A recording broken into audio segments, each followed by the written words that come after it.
What's going on, everybody? We are back at it again.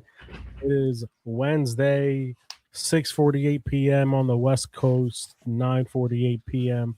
on the East Coast. As you guys know, we are separated, but we're happy to be here. How's everybody's day? How you guys doing? Doing well, doing well. Was off today, so was able to hang out a little bit with my sister-in-law, watch some documentary series and stuff. I'm trying to get into a few things like that, but otherwise doing well. What about you guys? Good. Had a busy day. I take my son to a couple appointments, but you know I'm here, ready to do some pod and talk about this very busy weekend last week. Yes, sir. Yeah, Yes, yes, yeah, it sir. was a lot of sports, a lot of stuff. I'll tell you guys. I've been busy as well. Obviously, you guys know with the newborn, doing Instacart whenever I can. I actually just put in more time for paternity leave next month, so I know my chain of command is gonna see that email and be like, "This motherfucker." I'm gonna be like, "Hey, Yeah, look, yeah. it is what it Don't feel no is." way about it, man. I don't know if every Just take state's your baby different. leave. I don't know if every state's different, but over here I know it's 12 weeks. So when me and my wife eventually have our kid, you best believe I'm taking my Yeah, full 12 12 weeks. weeks. Yeah, they just made it. Was it 12 weeks? Yeah, So because in the Navy, before. it's 84 days that we get, which is a little bit over Like 2.5 months. 8 weeks. Yeah, a little bit over 8 weeks. Say I 84 days. Yeah, but my on the since I'm on a ship, they won't let me take it all at once. So Mm, I scheduled 25 days of leave this month, but it just has so happened to coincide with the leave that I'm taking next weekend where I'm going to Las Vegas. So nice, I'm off for 31 days.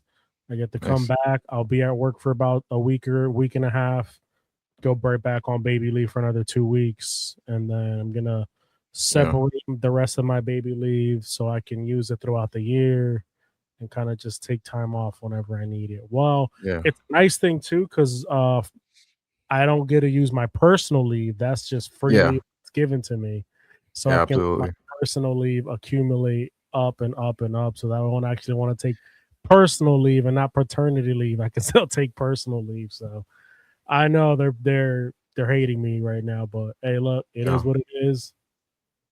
no. We don't hate people that's having a child. Take all the time you need. Use it all up. I only had what 6.5 weeks for leave. That was before they changed the baby leave stuff. Mm, So now it's like 3 months. But before I had 6.5 weeks.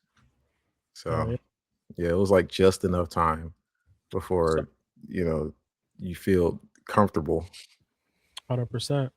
So, Peter, since you were off today, you're with your sister in law. Let us know, man. Did you watch some anime?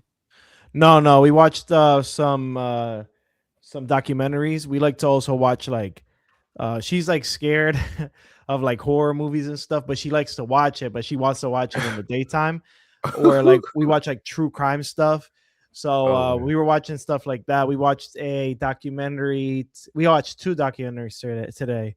One was of these three brothers who were identical triplets that got separated at birth, and turns out that that this Jewish ran orphanage separated them on purpose for them to do research on like mental health of like how that would affect them. So that was a good watch. I don't remember the name of it, unfortunately. And then the other one we watched, I believe, was dang, I'm trying to think of. Oh, the other one we watched was about this girl who got cyberbullied for like almost a year and a half, and she was getting cyberbullied a whole bunch, and it turns out that it was her own mom doing the cyberbullying. So that Mm, one was crazy. Yeah. mm. So yeah, that's Well, what we did today. No anime this time. Maybe next time. We wanted to watch something a little bit different. So look, mm, we're gonna start off today with WrestleMania. WrestleMania weekend was probably the big thing this yes, weekend. sir. No NBA playoffs is happening, but unfortunately, the first round is not overshadowing yeah, the biggest wrestling event of the year. So with that being said, I do need to just go feed my dog real quick. I have his food right. All right, take it away, Peter. Because I watched WrestleMania too. So All right, even though I perfect. said I was gonna watch the playoffs, I was like, you know what, I'm gonna see if I can do both. I watched the Saturday one, and I replayed the Sunday one, so I didn't watch it live the day two. Okay. So Yeah, so night one, obviously now, for the people that don't know, WWE, they do run WrestleMania 2 nights now. They're gonna try to obviously strategize to make as much money as possible. So in your first match, we'll do a quick rundown of what the results happened, and we could give our thoughts on the whole event in night one, and then do the same thing night two. Any standout performances or anything we have to talk about. That way we don't go individually and talk too much about it. But in night one, your first match was the Usos teaming up with LA Knight, defeated The Vision, Logan Paul and Austin Theory, and I Show Speed. And the end of that match showed I Show Speed doing a frog splash onto Logan Paul onto the outside announcers table. The second match was Jacob Fatu defeating Drew McIntyre in an unsanctioned match. That was the last match on the ESPN card, and then we went on to ESPN Unlimited for the rest of the pay-per-view. The next match had the Fatal 4-Way tag team match for the women's tag team championships, and you saw the return of Paige making her return to WWE, finally getting cleared to wrestle for them, which was a big deal for her. And she teamed up with Brie Bella, and they were able to defeat the Irresistible Forces, Nia Jax, Lash Legend, Charlotte Flair, and Alexa Bliss, and Bayley and Lyra Valkyria, and they are the new tag team champions. Next match was Becky Lynch defeating AJ Lee for the Intercontinental Championship. Gunther defeating Seth Rollins by submission in his match, where Braun Breaker made his return. And he was able to assist Gunther to beat Seth Rollins. Liv Morgan defeating Stephanie Vaquer for the WWE Women's World Championship. And then the last match of that night was Cody Rhodes defeating Randy Orton for the undisputed WWE Championship. Cody, he was able to defend it. So, Los, I wanted to just go by that really quick just to say the results, and then we could say any standout matches that we saw from night one, any matches that we wanted to talk about, whether good or bad, whatever it is. So since I was the one that just said it, I'll go first.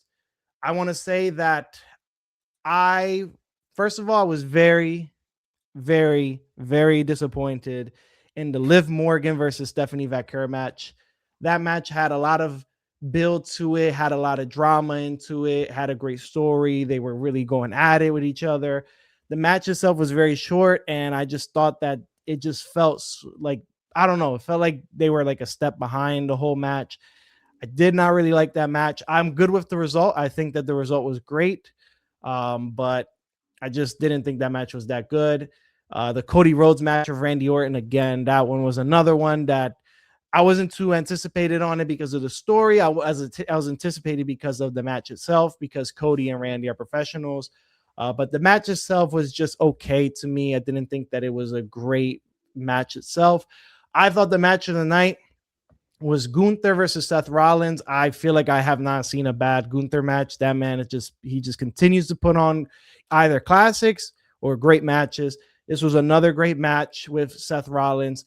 Yes, you had the interference there with Braun Breaker, but it makes sense with the story. Obviously, he was in the group with Seth, and then he was the one that took Seth out, so it makes sense. So I'm okay with that. I think it was perfectly fine. And Gunther, again, he wins, and he continues his dominance onto these wrestlers, and now he gets to move on to see who he faces next. So, but those are my standout matches that I wanted to talk about. What about you guys? I'll go first. The scene. So I'm not gonna lie, I'm looking at the card again. I was highly disappointed with night one. To me, night one goes down single-handedly as a top 3 worst WrestleMania of all time. Like, it was trending in that direction. I mean, I know a lot of people were like, it actually was good, this, and that, from what I'm seeing on social media. What I didn't like is the amount of advertisements that was being shown throughout WrestleMania. It was, I think, more advertisements than actually in ring time. It took forever in between matches, and I know you got to set everything up and stuff, but it just, if I was there live, I'd be very, very annoyed. I mean, you're paying for a show, you're paying thousands of dollars for a show, and I mean, it was just really, really bad. I mean, the first match was 7 minutes and 8 seconds long. I felt like they could have done more with that. They could have done more storytelling, rather than the way that they handled that one. Um, I thought Jacob Fatu versus Drew McIntyre was an okay match. I didn't like that it was free on ESPN. I think that's ruined the match itself. Personally, they could have done a lot more with that. Especially, going into the crowd, going up the ramp, going backstage. Maybe, like, this is an unsanctioned match, and you guys are basically outside of the ring and in the ring the whole time. It looked like a watered down match to me, and it just didn't live up to the hype. I mean, throughout the whole buildup, we saw more crazy things happening between the three, but between the two of them, um, than what we actually saw in the match. And then, like, the finish, I felt like it was rushed. Brie Bella, Paige, versus the Irresistible Forces, Charlotte Flair and Alexa Bliss, Bayley and Lyra Valkyria. I thought that match was mid. I know, I get it. Paige return. I felt like this match could have been free.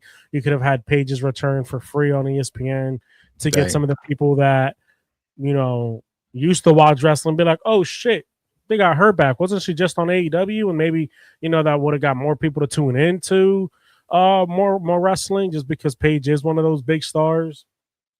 But the match again, it just, for an 8-woman tag match, it was really rushed in my opinion.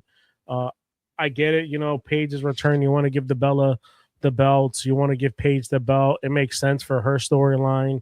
When she debuted in WWE, she won a title, and now when she returned in WWE, she won a title. So it makes sense in that sense. But I mean, again, it was just too quick. And it didn't really tell the full story, in my opinion. And mind you, Charlotte Flair, in my opinion, is one of the GOATs of the women's division. She is the GOAT, in my opinion. I know a lot of people call her a Nepo baby and think that Becky Lynch is a GOAT. I disagree with that take. I know she definitely is a Nepo baby because of her father is Ric Flair. But I mean, Becky's getting a lot of the rub that she's getting because of who her husband is. So in a way, you can also call her a Nepo baby. And Charlotte Flair, like, her in-ring work speaks for itself. And I know right now you got to keep her away from the belt because she's won it so many times. But with somebody of that caliber and even Bayley in there and Alexa Bliss, who are all former champions, you could have done a better job of telling a story. Becky Lynch versus AJ Lee. I mean, for the Intercontinental Championship, once again, 8 minutes long. They could have done such a better job with that. I mean, this match just felt really rushed. I didn't like the ending where it looked like her, and I always forget the ref's name, but it looked like the ref and her were finally going to blow up at each other and do, have that big moment at WrestleMania where, like, the ref kind of calls her the match and then sets up for that storyline. But, like, it just felt rushed. I mean, I get it. Use the exposed turnbuckle. You hit your move, the manhandled slam, and you finish it.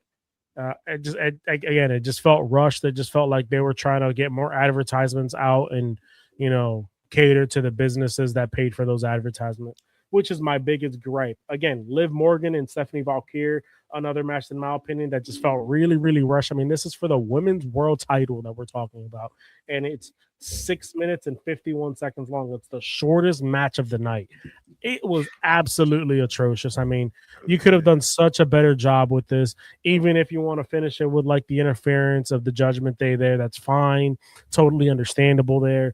But again, it just felt really, really, really, really rushed. And it was just, like, not worth it being at WrestleMania if that's how fast we were going to do it. Like, you were better off just doing something completely different, including the Judgment Day, if you were just going to have a match end that fast. I thought their entrances were really, really good. Really, really had me excited for the match, and then it was just a massive disappointment. Gunther versus Seth Rollins, what a match! Absolutely, what a match. I agree with Peter. This match was an absolute banger. Seth Rollins puts on great matches. Gunther puts on great matches. The way they had Braun Breaker come back, amazing. Gunther winning technical submission. I mean, just another person to add on to his list of people that he put to sleep. I love the storyline that they were telling there. And then I love it at the end when Seth is looking up at the ramp and you got Braun Breaker running full speed and hitting that spear. Granted, the spear could have been done a little bit smoother, a little bit better, but that was a really, really, really long run. So, like, I can understand why he was probably just exhausted by the time he got there for that spear, that he just like fell flat on him.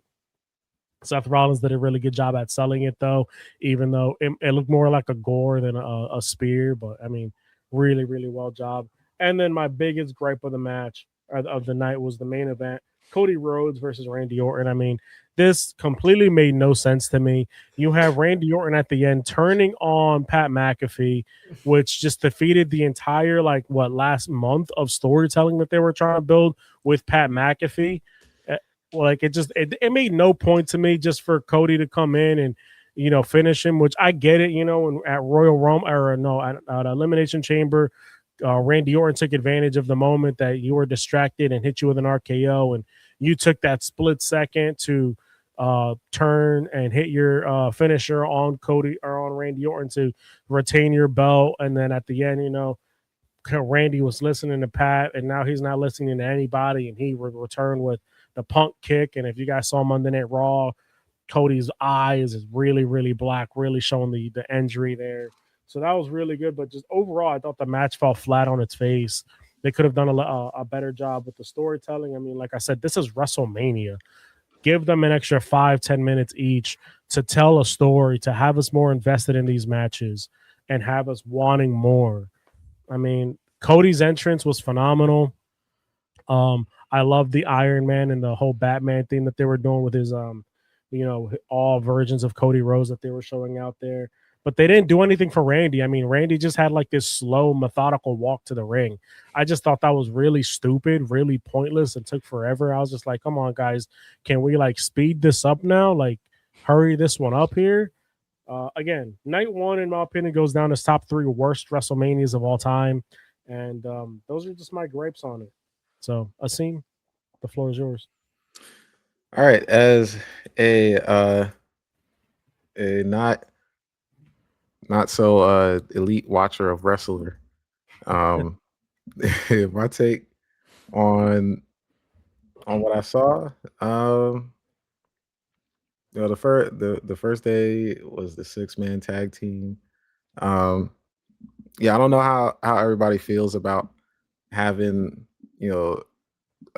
famous people do wrestling like in the ring. What are your thoughts on that? Like the non-wrestlers coming in the ring. I think it depends on who it is. Obviously, if they are willing to train and stuff like that, and put the work in, then there's nothing wrong with that. I mean, look at a Bad Bunny, for example. Look at a Logan Paul. I mean, these are guys that put their effort into this. They put their all into it.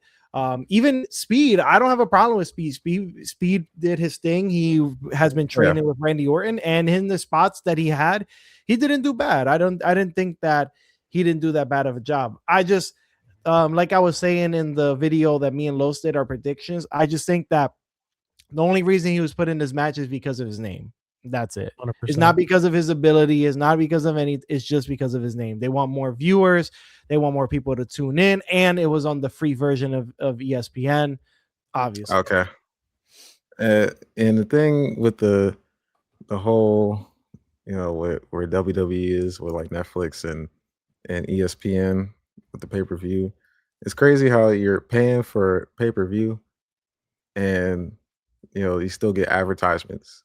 So, which is it's a pretty wild world we living in.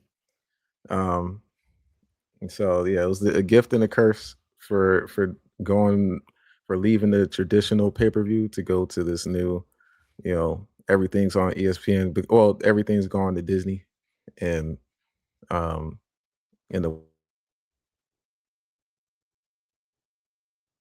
Asim, did you freeze? So Yeah. we're gonna get our There we return go. He's back. by any means. Oh, did you hear anything I said, or was it? Yeah, you're Did it back just now. freeze me?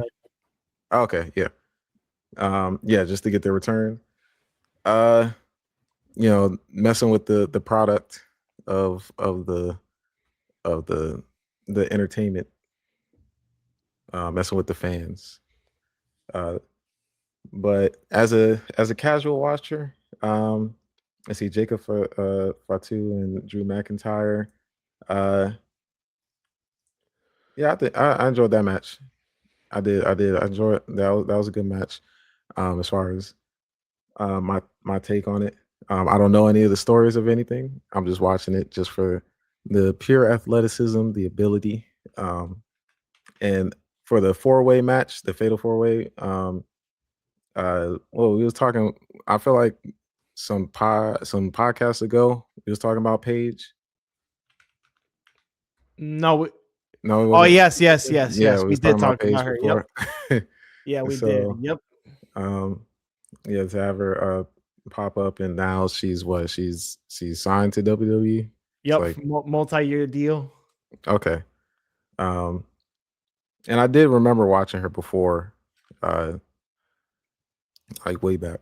So, I guess it's a good thing. It's a good thing for the women's side for WWE. If she could still hang, which in AEW she was doing okay, I Mm. would say it's good. But we'd have to see still. She does have like issues with her neck and stuff, so we got to see if she stays healthy. The whole point was that WWE wasn't clearing her because of her neck. That was was Okay. the reason why she left too. Okay. Mhm. But yeah, I agree with that fatal 4-way match being real short. Yeah, it was kind of like, things got going, and it's kind of like once Paige was out there, you knew that she was going to win. So then it's like, all right, how is this going to play out with all these people in the ring? And yeah, it kind of just fell flat a little bit. And just ended, and it was quick. And then in between that, it's just like a long transition, a long wait. So I definitely agree with Carlos. Kind of takes you out of the moment. Mhm. It's like, all right, you're watching it, you're enjoying it, and then it's like, boom, that's it. Like UFC is a little bit different because I think the flow is just the way they have it flowing. It's not really like a commercial. It's kind of like an introduction to the fighters, etc. And then they talk about the fight before, and you got other things to do and say, and then it's on to the next fighter.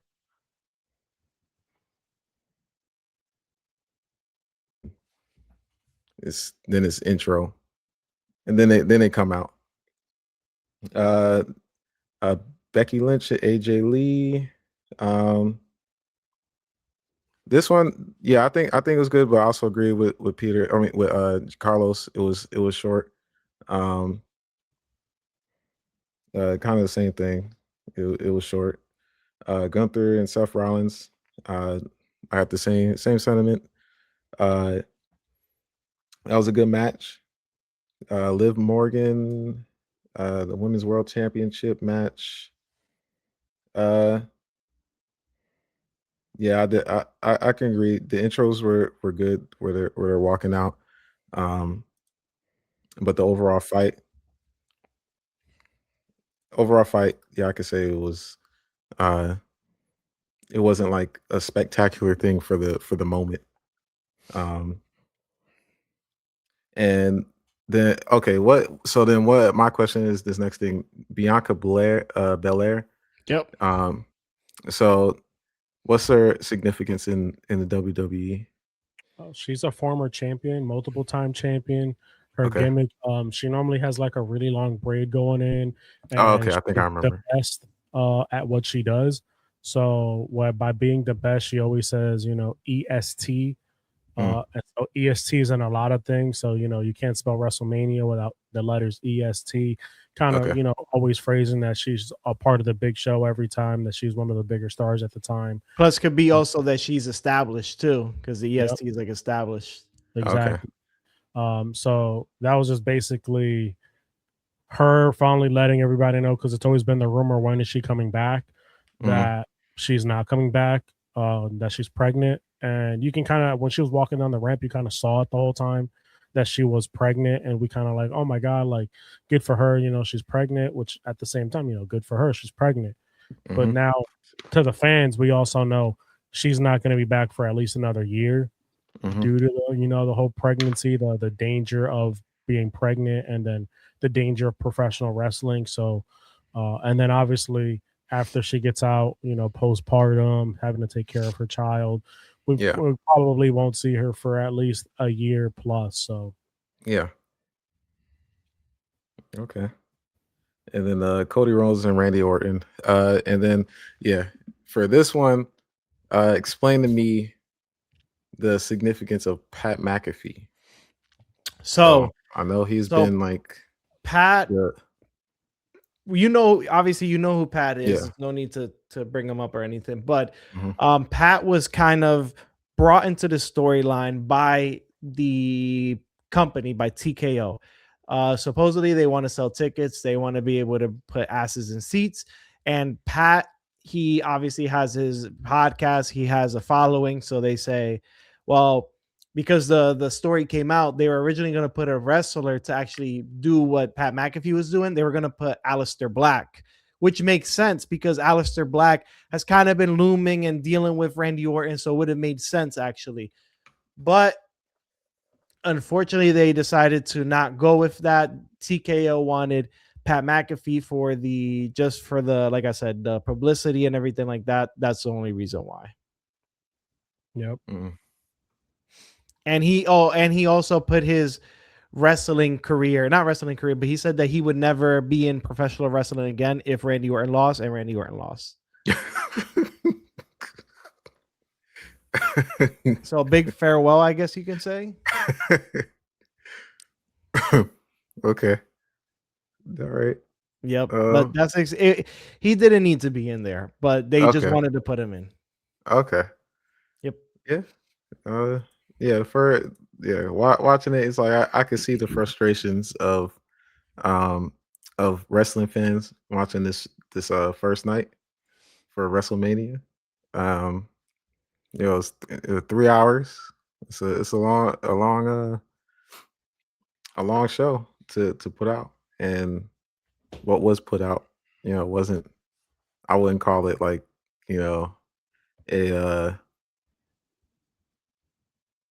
a top WrestleMania. Watching as a fan or new fans that's coming in wants to be a fan of WWE. It just, I don't think that was the one right there. Yeah, that was definitely something. But overall, it seemed you watching night one, did you enjoy watching it as like not really an avid watcher of WWE? I enjoyed the I enjoyed the kind of like the athleticism portion of it. Like, Gotcha. Seeing these people do what they do at the level that they do it, at the biggest stage. That's it's that's the entertainment for me. I didn't get much of the story wise. There wasn't much. So I mean, I would have had to watch before. Now it's just we're fighting on this stage. But as far as that, I to them completing all this without any issues. Everybody was was safe or unharmed. And the people there looked like they enjoyed it while they're in the stadium, at least. It's good to see. Also cool to see all these all the famous people out there. The Halliburton camera and the who was sitting next to him, Kittle. Kittle. Kittle. Sitting next to each other. He's always there. He loves wrestling. Yeah. And so, it's good to see that wrestling is like a more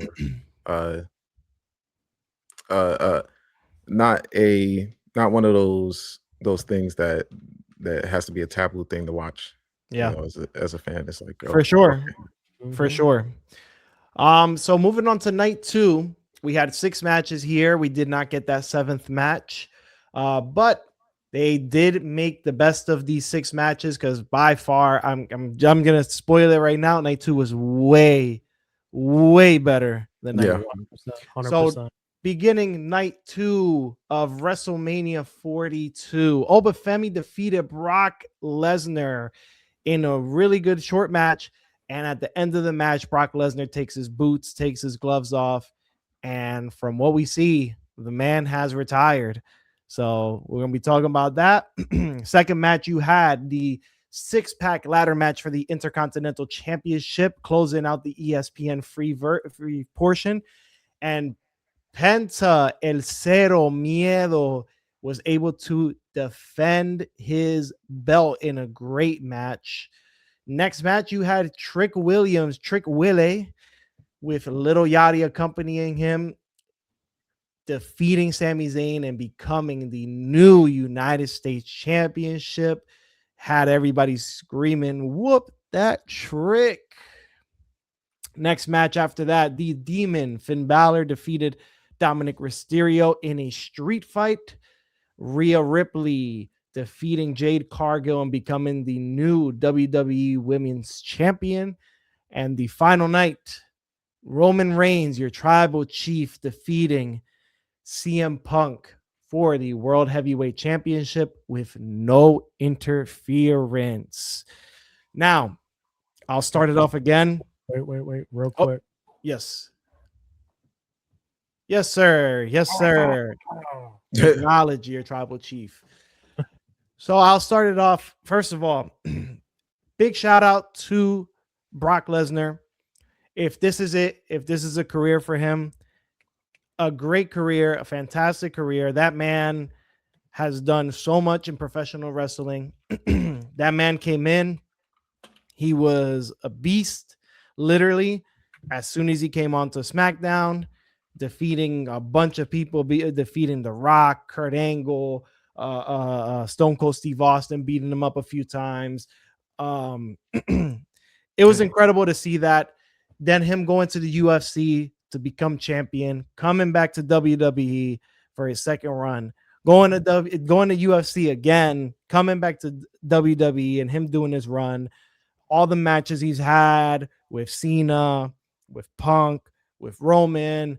I think that what Brock has done has been incredible. He didn't really have a good promo skill. He had Paul Heyman always with him, but that man looked the part, and he was great at being a beast incarnate, just like his nickname was.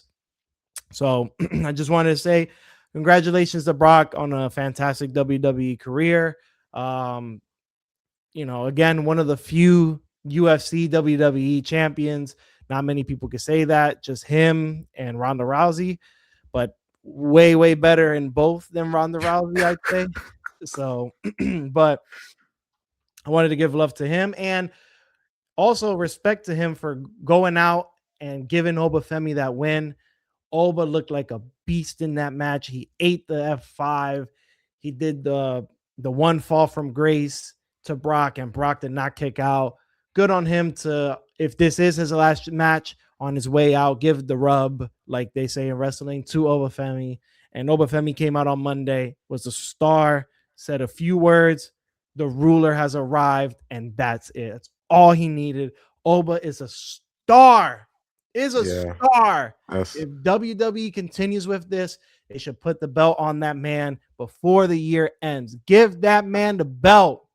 Yeah, he is money. That was one of the things I haven't seen a match before. Just seeing the walkout, seeing the crowd chant, do that whole was the dance. Yeah. Do the dance and everything for like 3 minutes straight.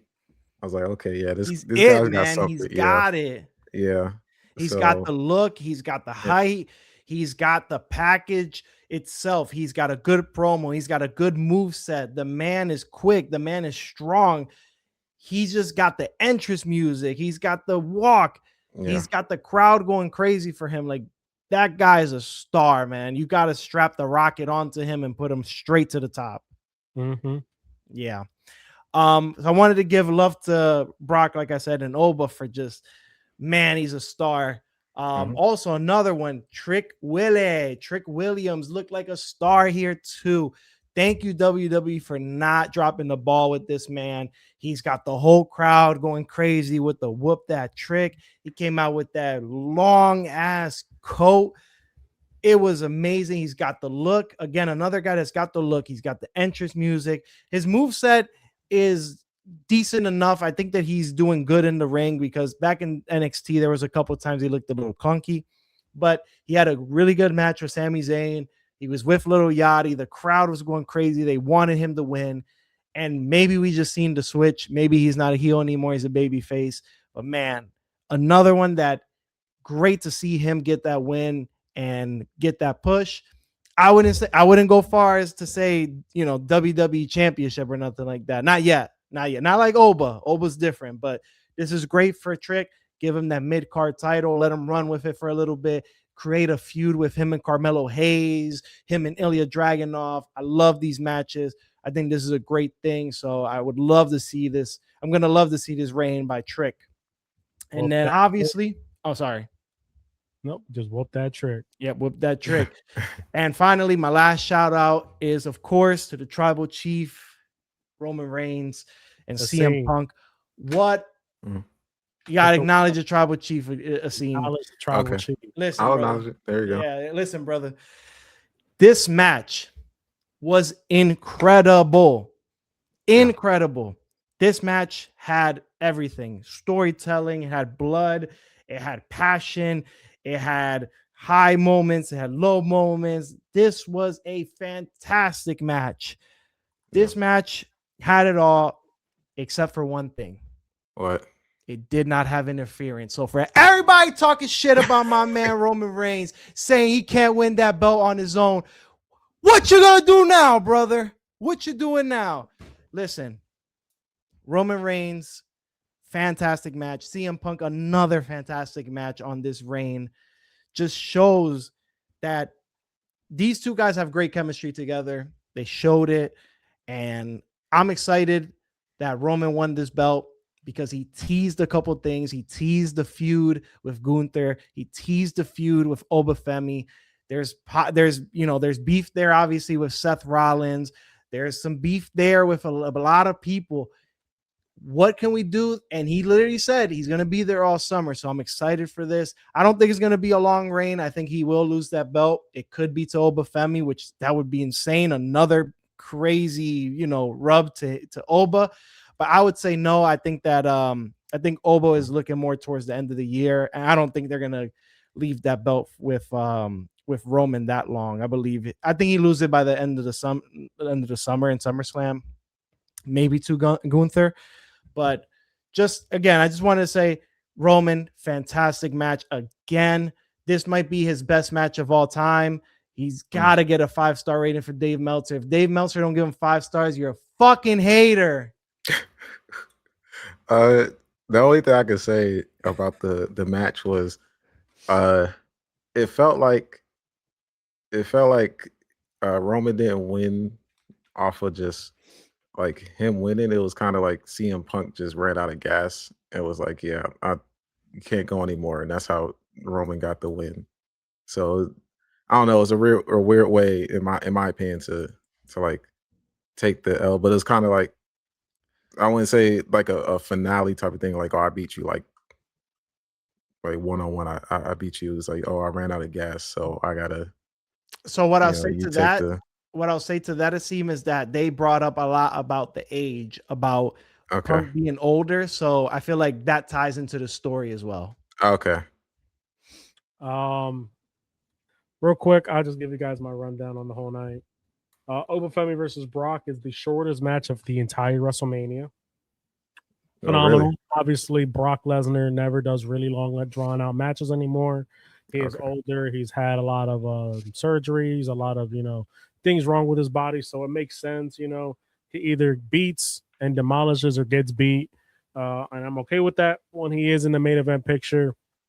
He gives us a little bit longer of a show, but again, it's Brock Lesnar, something that we've come to accept now. So obviously, everybody was thinking he was going to retire in Minnesota at SummerSlam. He was going to tap out or be submitted to Gunther. Personally, that would have been good, but I love this a lot better. You gave the rub to somebody who could use the rub in Obafemi. It keeps you still looking strong. And then when you retire, it was something that came out. It was not planned. It was not scripted. It's not the first time that it's been scripted. So Brock saying, no, I'm going to go out my way. I love it even more. I don't want to see you going out on your back to Gunther. The way you went out to Obafemi, who's a world beater, who's the ruler, it made complete sense. I just want to take a second to shout out Brock Lesnar for an amazing career, making my childhood great, making my teenage years great, and then even making my adult years great when you returned and all the beatings that you gave everybody. You really just made yourself look like a world beater. WWE kept you with that world beater personality. You are the beast incarnate. I'm going to take a second to just name off some of the big accolades that you have in your career. And NJCAA All-American, NJCAA Heavyweight Champion 1998. You won the Bison Tournament Champion in 97 through 99. You're an NCAA All-American, NCAA Division I National Champion, National Champion runner-up. You're a Big Ten Conference champion. That's really what got him on the map, was his worldwide wrestling skilled accolades. I mean, he probably could have made the Olympic team if he really tried. Instead, he transitioned over to the world of WWE. And WWE, obviously, he's there we are, 7-time WWE champion, 3-time Universal champion, King of the Ring in 2002, Men's Money in the Bank winner, a 2-time Royal Rumble winner. He has a couple Slammy awards, Match of the Year accolades. Man, he really is just one of a kind. Obviously, he is one of the only people in professional wrestling history to hold the New Japan IWGP World Heavyweight Champion. And he did it in 2 different organizations. He did it in Oki and in New Japan. I know it's sort of the same thing, but sort of not the same thing. So he did it twice. He is a 2-time IWGP champion on top of a WWE champion, which not that many people can actually say. AJ Styles being one of the other few people that can say they've won both belts. Just shout out to him.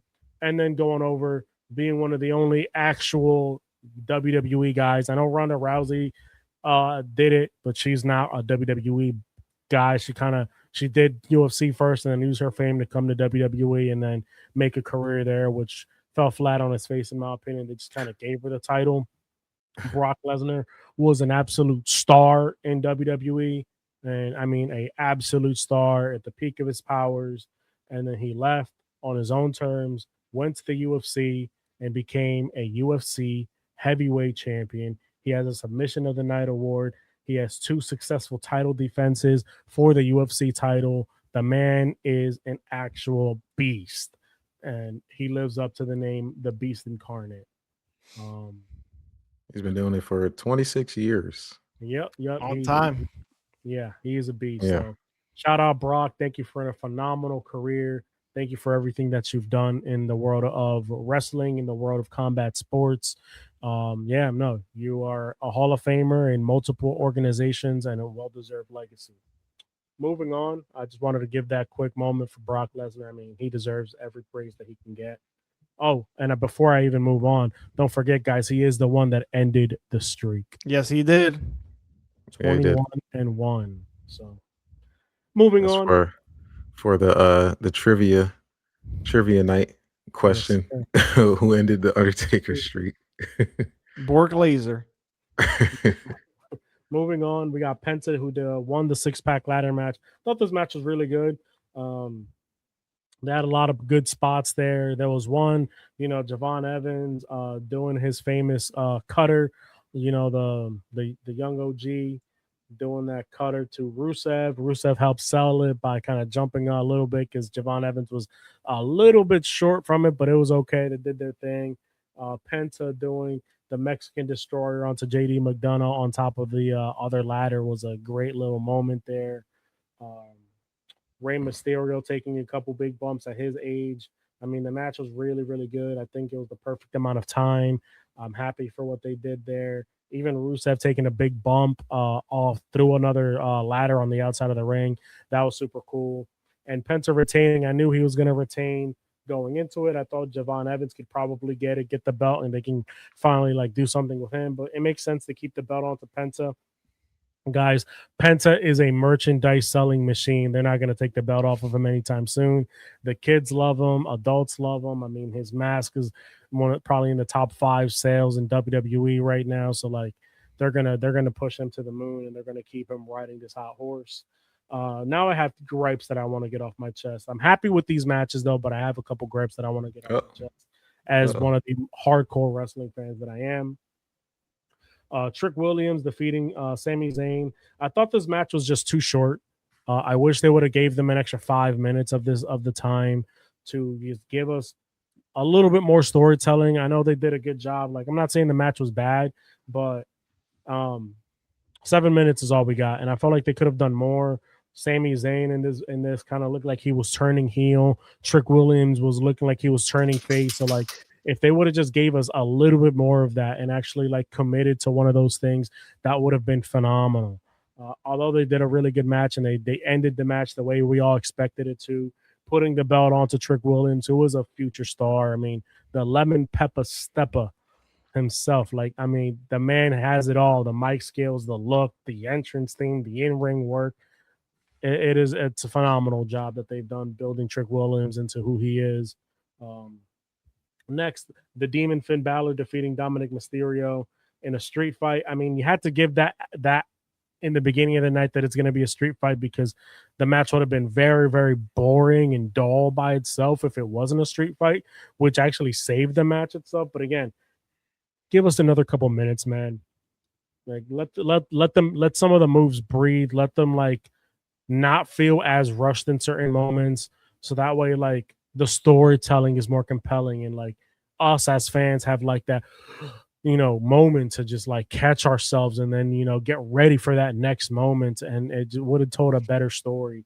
I would have even been okay with the Judgment Day coming in to help out Dominic Mysterio and Finn, as the Demon, just being too much for the Judgment Day. It would have been just such a perfect moment there, especially since it is a street fight now. Like, you can have them coming in, helping Dominic Mysterio, have Finn use a weapon to defend himself against the Judgment Day, and then finish it off by still coup de grace Dominic Mysterio through the table and then getting the win. That would have just been perfect in my eyes. The match was still good, don't get me wrong. It just a couple more minutes, and that's my gripe with a lot of these matches, is they were just, in my opinion, they were just not long enough. Like, I'm a wrestling fan.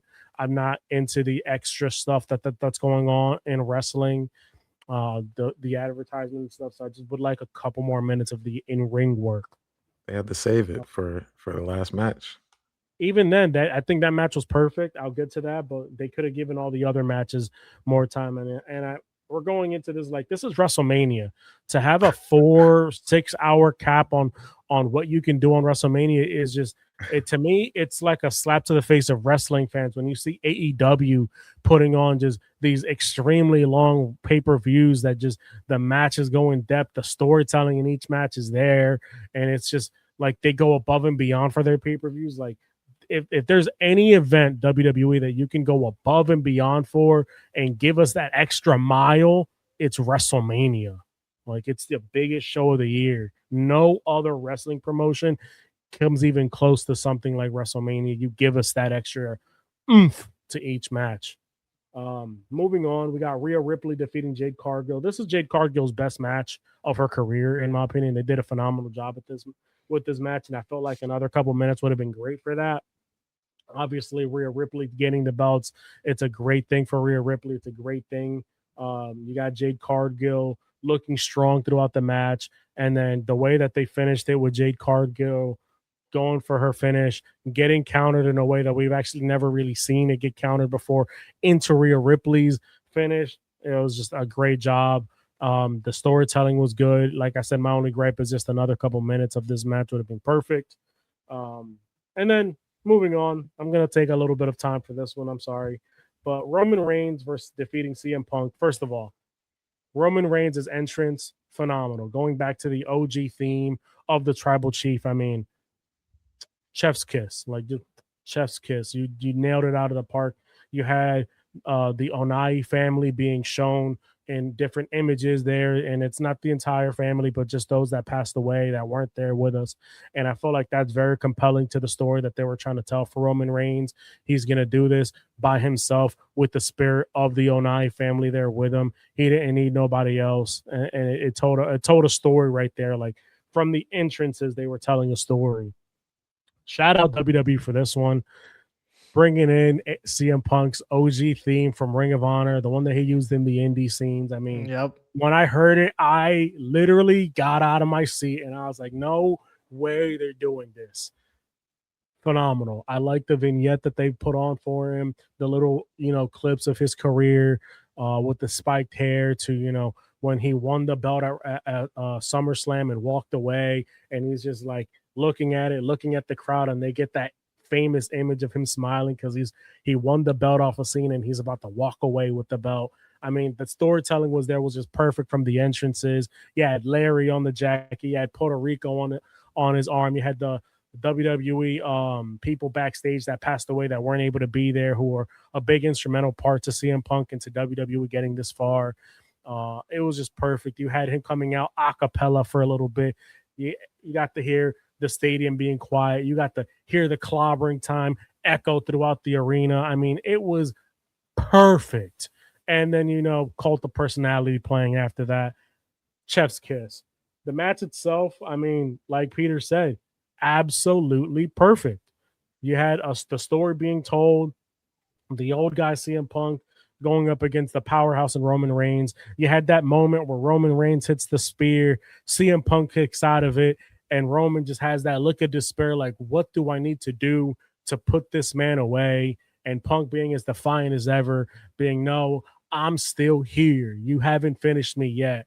I mean, the referee giving them leeway, so Roman Reigns using the steel steps outside of the ring, easily could have been called for disqualification. Yeah. Build up. I just love it, with the amount of buildup that they had and the amount of animosity that was going on, the referee giving them that leeway to, give them that extra oomph, just made it perfect. Them teasing early in the match, the elbow through the announce table and them revisiting it later on in the match was just perfect storytelling. And then, at the end, CM Punk hits the GTS. Roman Reigns bounces off the rope, lands back on CM Punk. In my head, when I saw that, I was like, yep, Punk is about to win this match. This is a tradition. This is the way Punk likes to win this match. It's the double GTSs. He catches you. He power squats you up to his feet. He hits you with that second GTS. You knocked out. You're not getting up from that. 1, 2, 3. And then the damage that Roman Reigns has done throughout the match. And this is why I stayed quiet and I just smiled. Mm-hmm. It's not that he looked like he gave up or that he was old and that he couldn't keep going, and that it was more that the amount of damage that Roman Reigns did out throughout that match, the amount of damage that CM Punk did to himself throughout that match was ultimately was too much for CM Punk to overcome. And when he got caught in that second GTS and he power squatted him up and then he collapsed, that was basically his body just not having enough energy, enough in him to keep going. And he's always capitalized on that from other people's, like, that one slip up and then you're done. He capitalizes, and that's the storytelling there. CM Punk had that one moment where he didn't have enough energy left in him. He collapses, and Roman Reigns finishes it off with a beautiful spear, and you get the clean 1, 2, 3. Like Peter said, no interference in this match. It was clean. It's what I wanted to see, a clean finish either way. And it was just beautiful. It was perfect. Wow. I mean, this has to be a 5-star match. If it's not, I agree with Peter. Dave, you're just a hater. This, in my opinion, is a top 5 WrestleMania. And I'll say a top 6, top 7 WrestleMania main event of all time.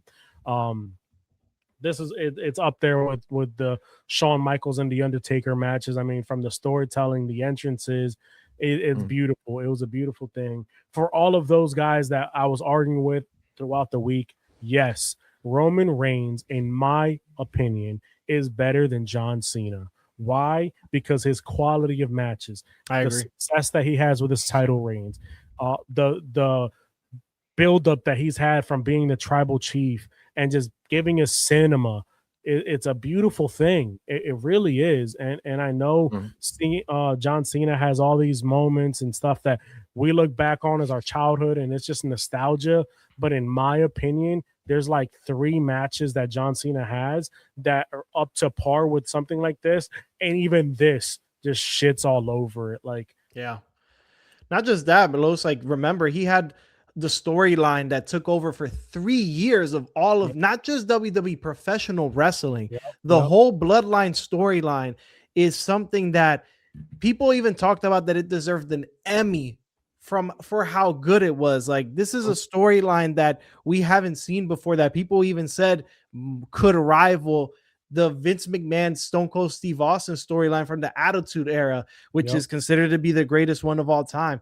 I mean, what Roman has done is just on another level. Obviously, it takes 2 to tango or 3 to tango, depending on how many people are in there. His match with Daniel Bryan and Edge at WrestleMania was another fantastic match.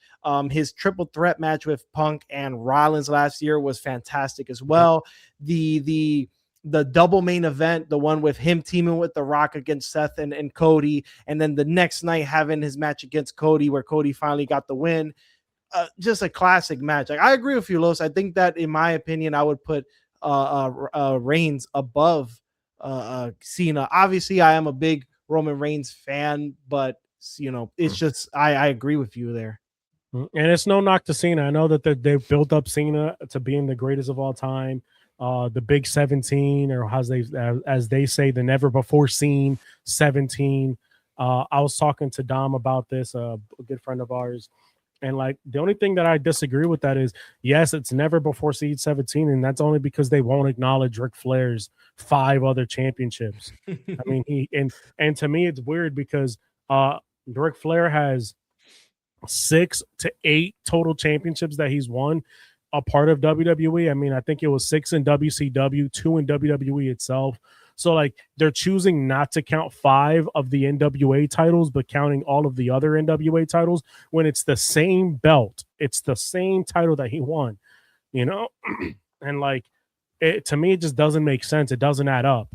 If you're going to count some of them, but you're not going to count all of them, like, you're just picking and choosing at this point. So like, I get it, the never before seen 17. And I'm not saying Cena is bad. Cena's phenomenal. He's a Hall of Famer. He's one of the greatest to ever do it.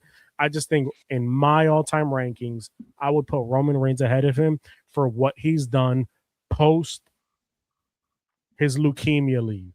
Because prior to that, when he was the big dog and they were trying to push him as a face, I agree, it was awful. It wasn't working out. But once he came as the tribal chief, he had Paul Heyman with him. He started this bloodline storyline. He elevated to a whole nother level. And even after losing the belt to Cody Rhodes and taking some time off, whenever he came back, we all were saying it. The man is just pure aura when he's walking out to the ring.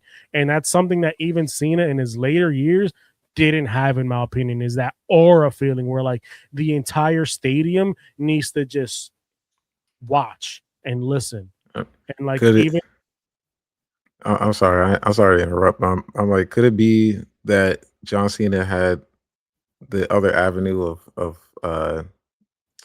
like movies and TV and stuff? Or it's not even that, because The Rock has that, and it's different. Like, the aura that Roman Reigns bring, and even after the bloodline storyline and him coming back, everybody's still chanting OTC. Everybody's still sort of acknowledging him as the tribal chief, as the man of WWE, as the big guy there, the big dog, even though that gimmick is over. It speaks volume to who Roman Reigns is as a character now. It speaks volume to how much he's elevated wrestling, and like the aura that he has, the mystique. I mean, it speaks for itself. And now to get the belt back, and them having, spoiler alert for later on, them going back now to this bloodline, him walking out on Monday Night Raw with the Usos and the Usos going back and acknowledging him, and then starting the whole Jacob Fatu storyline where Jacob Fatu's slowly going to bend the knee and acknowledge Roman Reigns. I mean, it's just speaking volume to how much WWE needs him and needed them now to bring back the bloodline and to bring back the tribal chief. I disagree with Peter personally. I actually think he's going to hold on to the belt until WrestleMania, and I think they're going to do something different. I'm building up Obafemi to potentially take the other title away from like CM Punk or Cody Rhodes, who kind of hinted that that's like the next thing that's going on for both of them. So phenomenal match, phenomenal storytelling. And guys, I'm not saying Roman Reigns is the GOAT. I'm not saying John Cena is the GOAT. My GOAT is still and forever will be Shawn Michaels, the Heartbreak Kid. I mean, he had 2 Hall of Fame careers. If you separated from when he retired to when he came back, it was just 2 different Hall of Fame careers. The quality of matches that Shawn put out, the time in DX that Shawn put out, the mic skills, everything. He was so good. He didn't need the WWE World title or the WWE title anymore. He was so good. He could do that without him. He was main eventing WrestleMania and giving us 5-star matches without needing the title on the line. That's how good Shawn Michaels was. So in my opinion, Shawn Michaels is the GOAT, and I'm just ranking Roman Reigns above John Cena.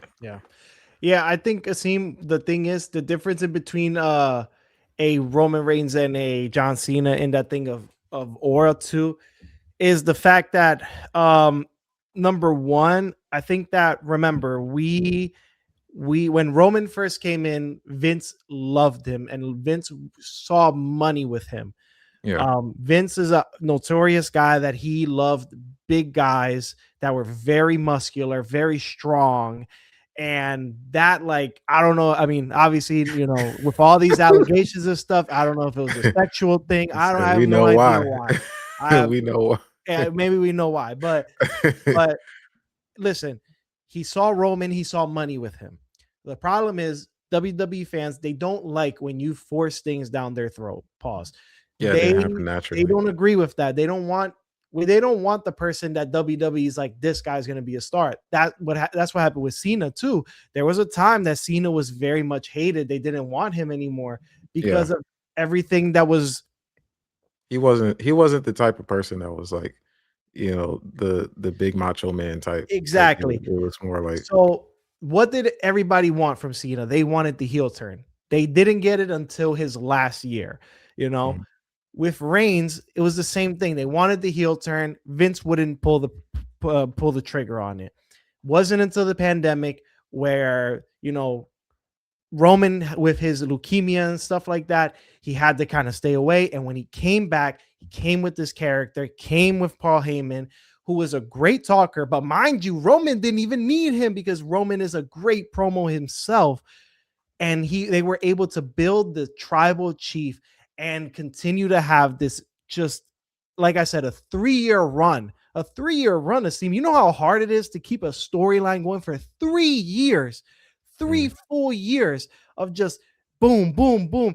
Every single pay-per-view was Roman Reigns headlining them pay-per-views, either against a Jey Uso, doing something with Jimmy Uso, Edge, Daniel Bryan, or anything like that. This man went on a 1,300-day reign. 1,300 days of being a champion, brother. The only person that has more than him is Bruno Sammartino, who is a champion for like 8 years or something, which we'll never see again because WWE is not going to want to hold hostage to a belt like that. But you kept it with Roman because Roman was money. Every single SmackDown that he was on, it was a sellout. A lot of people were watching it. It was crazy. And he opened the show or ended the show. It was never in the middle. He either starts the show or he ends the show. And he still does that to this day. The man is money. The man is money, or sometimes both, just like Lo said. Sometimes he'd do both. Sometimes he'd be on Raw and he's like, I'm going back to SmackDown because USA Network told WWE straight up, we need Roman on this match. We need Roman on this thing. I bet you Netflix said the same thing. Who's the biggest money on there? Who makes the most money? It's Roman Reigns. Roman, yes, not everything's about money. A lot of things are about quality of matches. Well, there you go. The man has been putting on quality matches, like I said. That man is on another level. Not just that, like because when we think of money, we're thinking merchandise sales. And look, I'll Yeah. give Cena, he has the merchandise sales. Like outside of Cody Rhodes, probably nobody's touching that number of merchandise sales that Cena was putting out. But in terms of the views, that's what those companies care about, like the USA and Fox, is how many people are tuning in to watch. Roman Reigns is bringing in those eyes. Okay. Every Yeah. week, bro. Yeah. Mm-hmm. But like I said, fantastic match. It was a great match. Did you get to see the night two Seam? Yes, I did.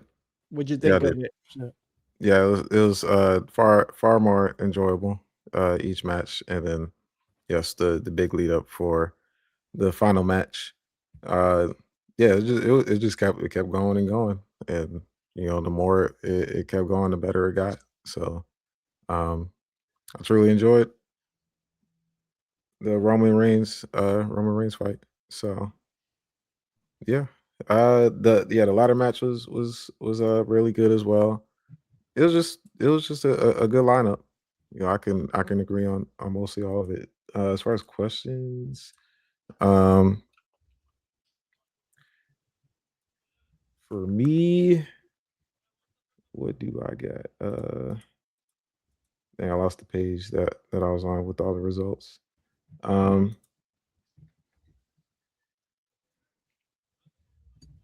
what did I have anything as far as night two? Uh, no, not that I could think of right now. I wanna hold it up, No but worries. oh yeah, I definitely it was good. It was good. I don't know what happened on Monday either. So was there any like follow up to it? Because I know the Monday show has. Yeah, the Monday after WrestleMania is always one of those must watch Raws. You had Cody Rhodes walking out with his sunglasses on, takes off the sunglasses to show the eye injury, why he's not medically cleared. Yep. Him and Punk having Mhm. a little back and forth, being friends. Punk kind of laughing it off, like you feel like a loser, but you're not a loser. I should feel like a loser. I lost. You actually won. You defended your belt.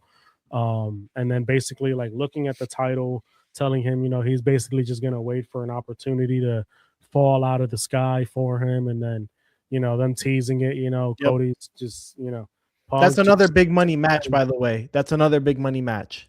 So So like and Cody that and was who? really good. Cody and Punk, CM Punk. Mhm. Okay. Which Because is it makes sense because remember, both guys, they left the company, they went to AEW, they were big stars in AEW. So obviously it's a big deal because it shows you do two things. Number one, you show the fans, you're like, hey, like we're willing to put these people at a high pedestal, even if they left us and stuff. We don't hold grudges. And number two, you show AEW stars, MJF. You show the AEW stars, hey, look where we're willing to take you. Mhm. Yep. Not just that, it's one of those things where I felt like this Raw was very refreshing. Instead of having, Roman and Punk, continue this on and then Punk potentially getting it back at Backlash, you give us brand new feuds all throughout the night. Yep. You had, like we said earlier, Jacob Fatu. So the Usos and Roman Reigns ending the show. The Usos basically, telling Roman Reigns that they acknowledge him as his tribal chief and they're back with him. And,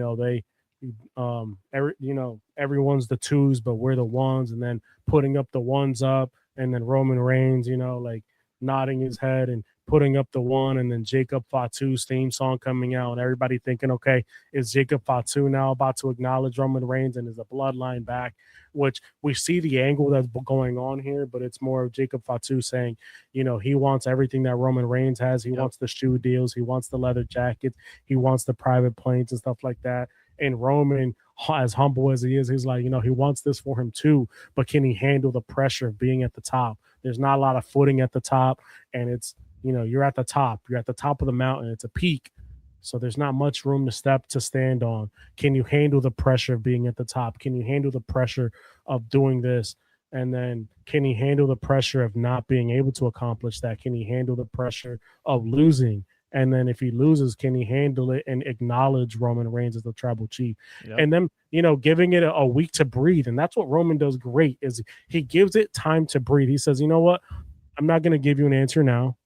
I'm gonna wait. We'll come back next week and you'll give me, you'll tell me, what you think.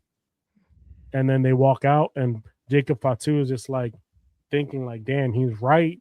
But at the same time, I'm right. And like, Roman, Putting the doubt in his never head. said, yeah, So- basically, 'cause he never said he doesn't want to see you with that.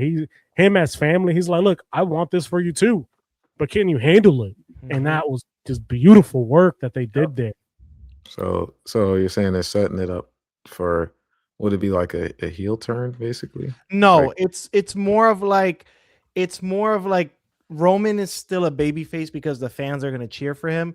Jacob Okay. is also a babyface right now because of like the fans cheering for him. I think it's a way to be like, hey, Roman can be this character, but not be. He doesn't have to stick to one side. He's in the middle. He's a tweener, but the fans are still gonna cheer for him because he, like Lo said, he got the bloodline back together. But what he specifically told Jay and Jimmy is kind of like, I want you guys to do this thing differently. Like essentially, he's like, I want you guys to also rise on your own. I don't want y'all to be depending on me, and I don't want to depend on you guys. But we're gonna do this as a family. And then Jacob comes out, and then so again, that sounds good. It sounds like a baby face, but then Jacob comes out and he's like, yeah, I want all these things for you, but can you handle it? And that's kind of like a heel thing because you're like, well, so you don't believe in me then? And he's like, no. I think you could do it, but I don't think you could do it right now. I don't think you could step up. And if it's like, and Roman's kind of saying like, if you think you got it, you got to step up to me. So it creates good tension because this is a match we've wanted to see. We've never seen it before since Jacob has joined. So that should be a good match. It's going to probably be on Backlash. But again, it's good for Roman. And like Lo said, Roman is the king of creating that tension and being like, I'm not gonna stoop down to your level. You're not getting a response from me. You think about this. I'll talk to you next week. Okay. And perfect about this bloodline angle is, like he said, he wants them to do it on his own. He wants to do this on his own, but they can be together as a family. Yep. Right? There's no wise man. Nope. So now there's nobody in Roman's ear. It's going to be Roman. It's going to be the Usos. Eventually, it's going to be Jacob Fatu. And it's going to be cinema again. And I love it. You had, obviously, Seth got speared and got the match cost by Braun Breaker, and they continued that going on, which is what we wanted to see. Braun is the one that kicked Seth out of the group. So that feud is still going. Some and NXT call-ups too. Ethan Page coming in. Yep. Sue Roca coming in, Mhm. which is a phenomenal call-up. He should be a star. Yep. And then Obafemi opening up the night, like a boss. All he had to say was the ruler has arrived. Dropped the mic, did his pose, walked out. I mean, chef's kiss. That's it. He's got it. He's got it. 100%. Mm-hmm.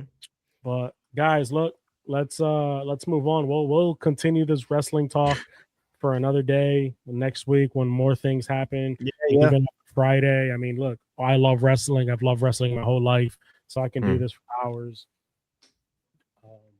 But we do have more topics we need to knock off the book here. Let's move on to NFL and MLB. So we'll start off with the NFL. Obviously, me and Asim, I'm posting it after this episode of the pod. We had our AJ Brown trade talk already. Yes, we did. Peter, what do you think about the news? This time I know that you're new to football, but whenever you see something from Adam Schefter, this is basically the equivalent of a Woj bomb. Yeah. Yeah, Woj or Shams. So like when Adam Schefter tweeted that out and he said what he said, I mean, listen. It's what we all knew. It's what we all knew. Basically. It's what we all knew. I think that Asim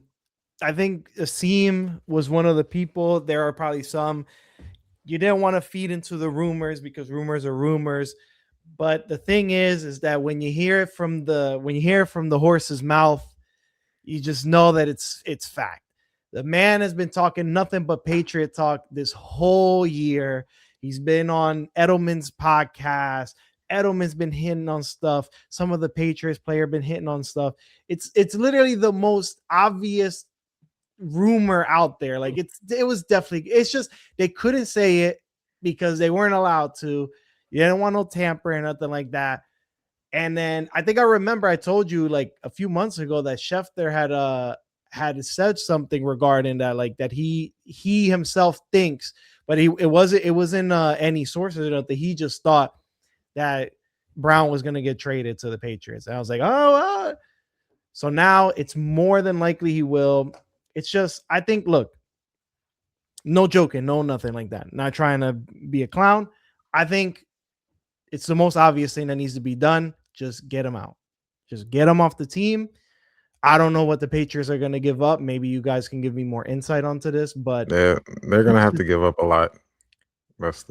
We'll see. They're going to have to give up a lot. Carlos think he could just give a pack of peanuts and a football card and we'll see what you guys have to say. Yeah, but in my opinion, I'm not going to opinionate on that because I don't know too much yet. I'm still going to start on it, but excuse me. I think that this was the obvious thing to do.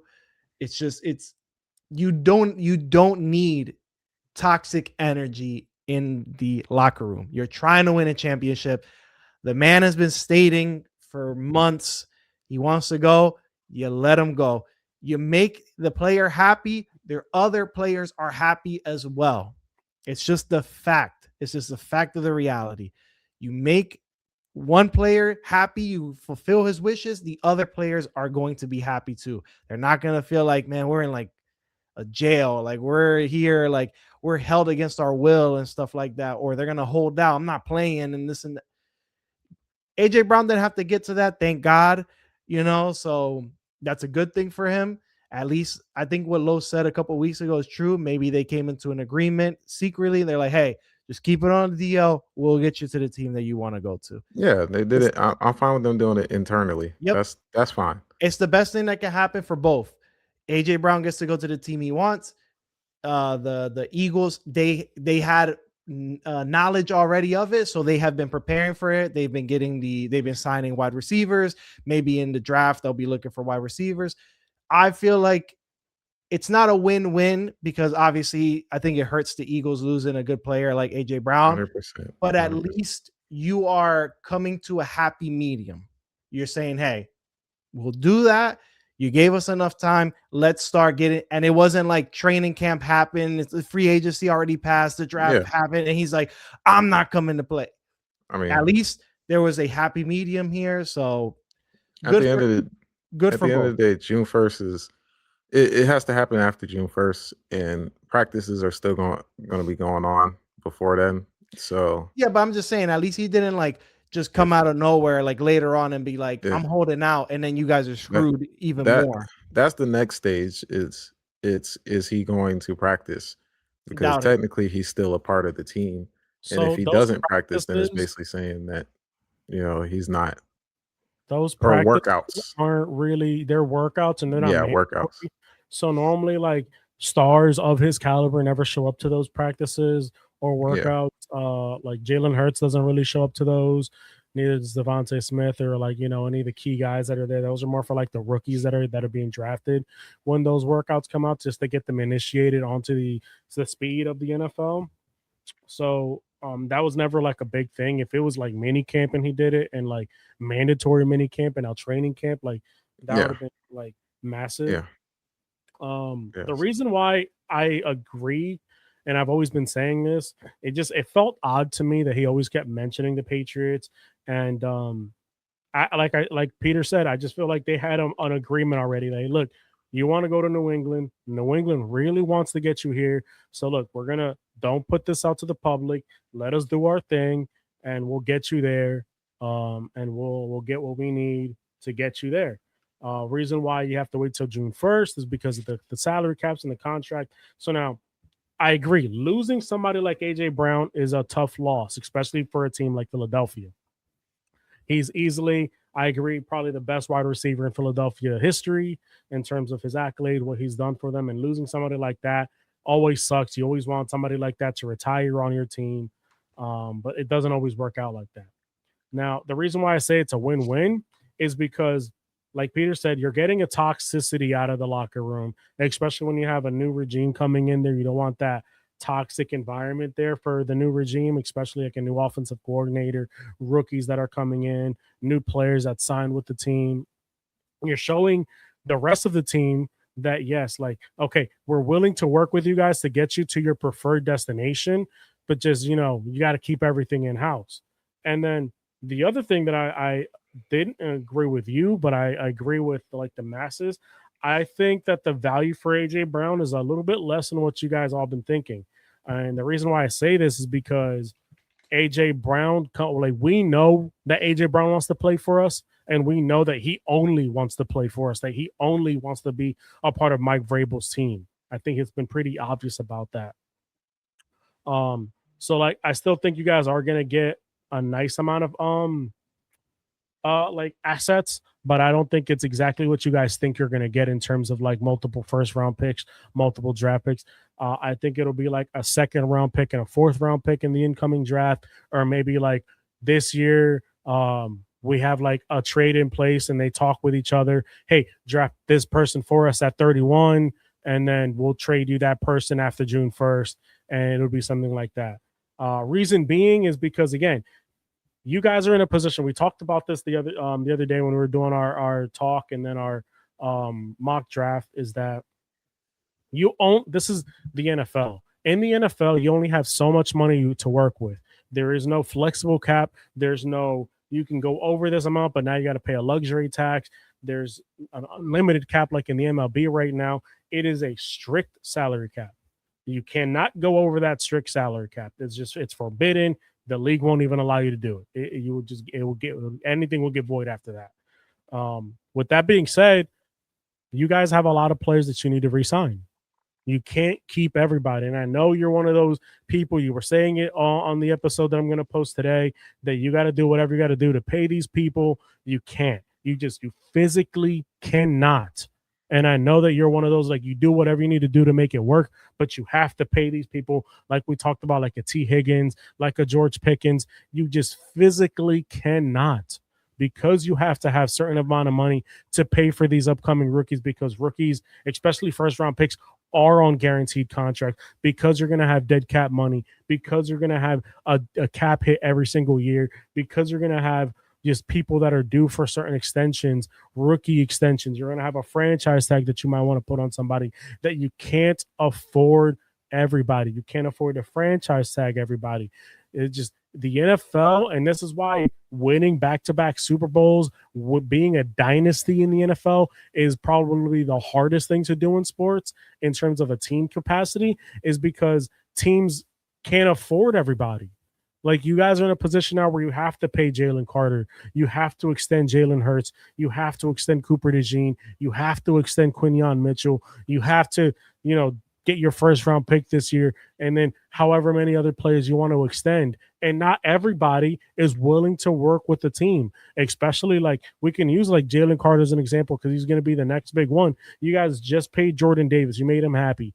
Clearly, he took a contract that was huge. He could have taken a team-friendly deal to stay with Philly, or you guys could leverage, hey, you either take this contract, or, we're just going to have to let you go, and we're going to have to do this and do that. Certain players aren't like that. Milton Williams didn't want to do that. He said, no, I'll go and test the market, and I'll see who gives me a bag. And that's what he did. And a lot of players are doing this. But do you see the difference in the team? Milton Williams was playing for the Jets. No, he was on the Patriots. I'm sorry to pick. Wait, what team was he on before, or was he always on the Patriots? He was on the Eagles before. Oh yeah, the Eagles. But okay, my bad.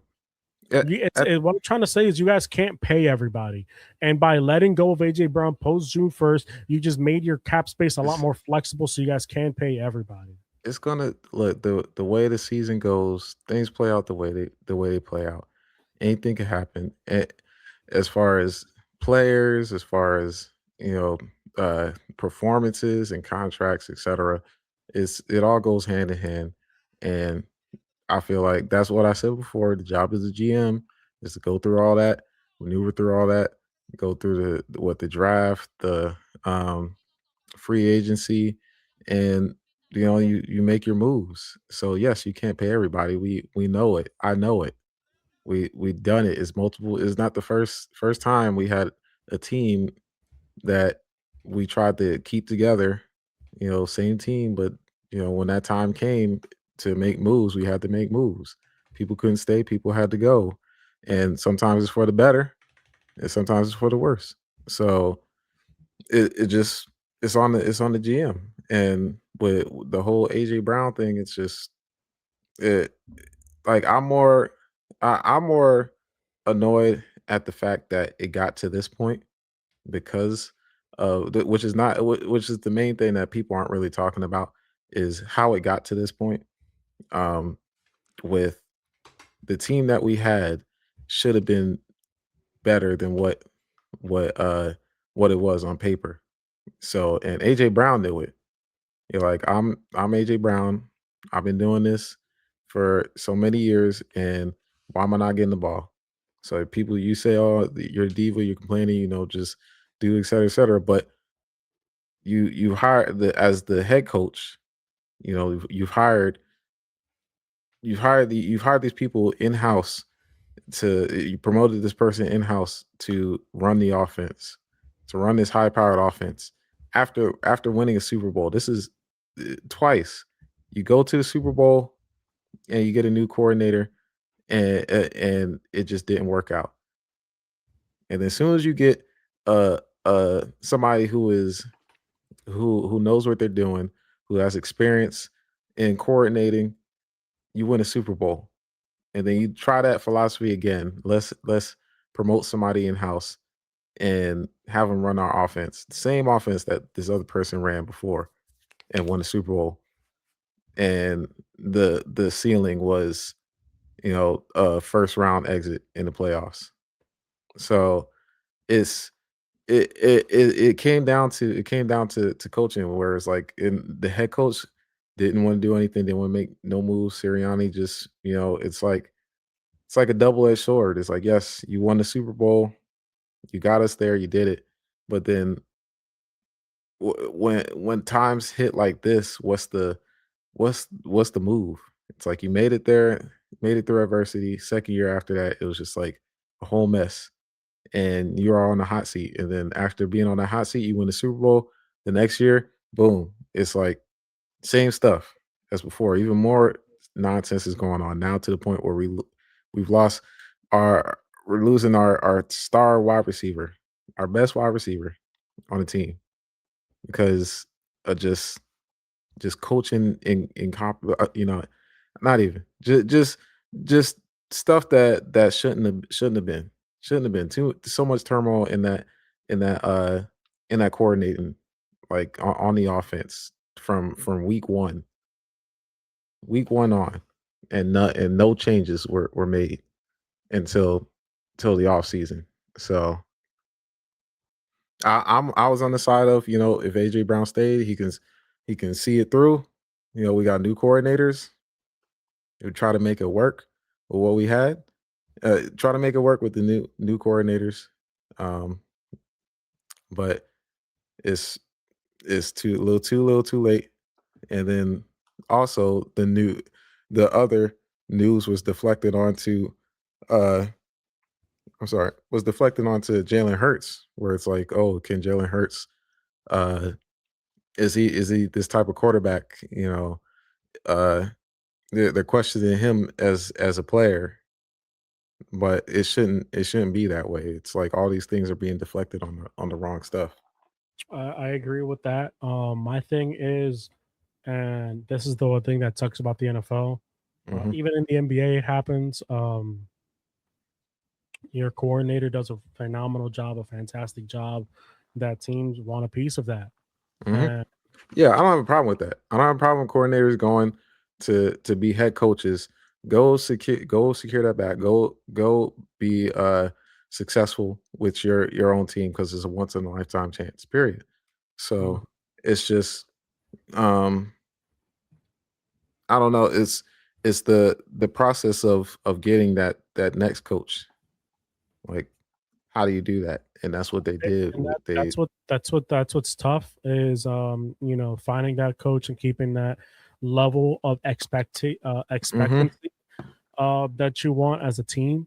Unfortunately for the Eagles, it blew up in your face this year. blew up Granted, on a lot of that offense. falls, yes, on offense. The defense is phenomenal, and you can thank Vic Fangio for being one of those guys that aren't looking to be a head coach, that want to just stay a defensive coordinator and just be fine where he's at in Philadelphia.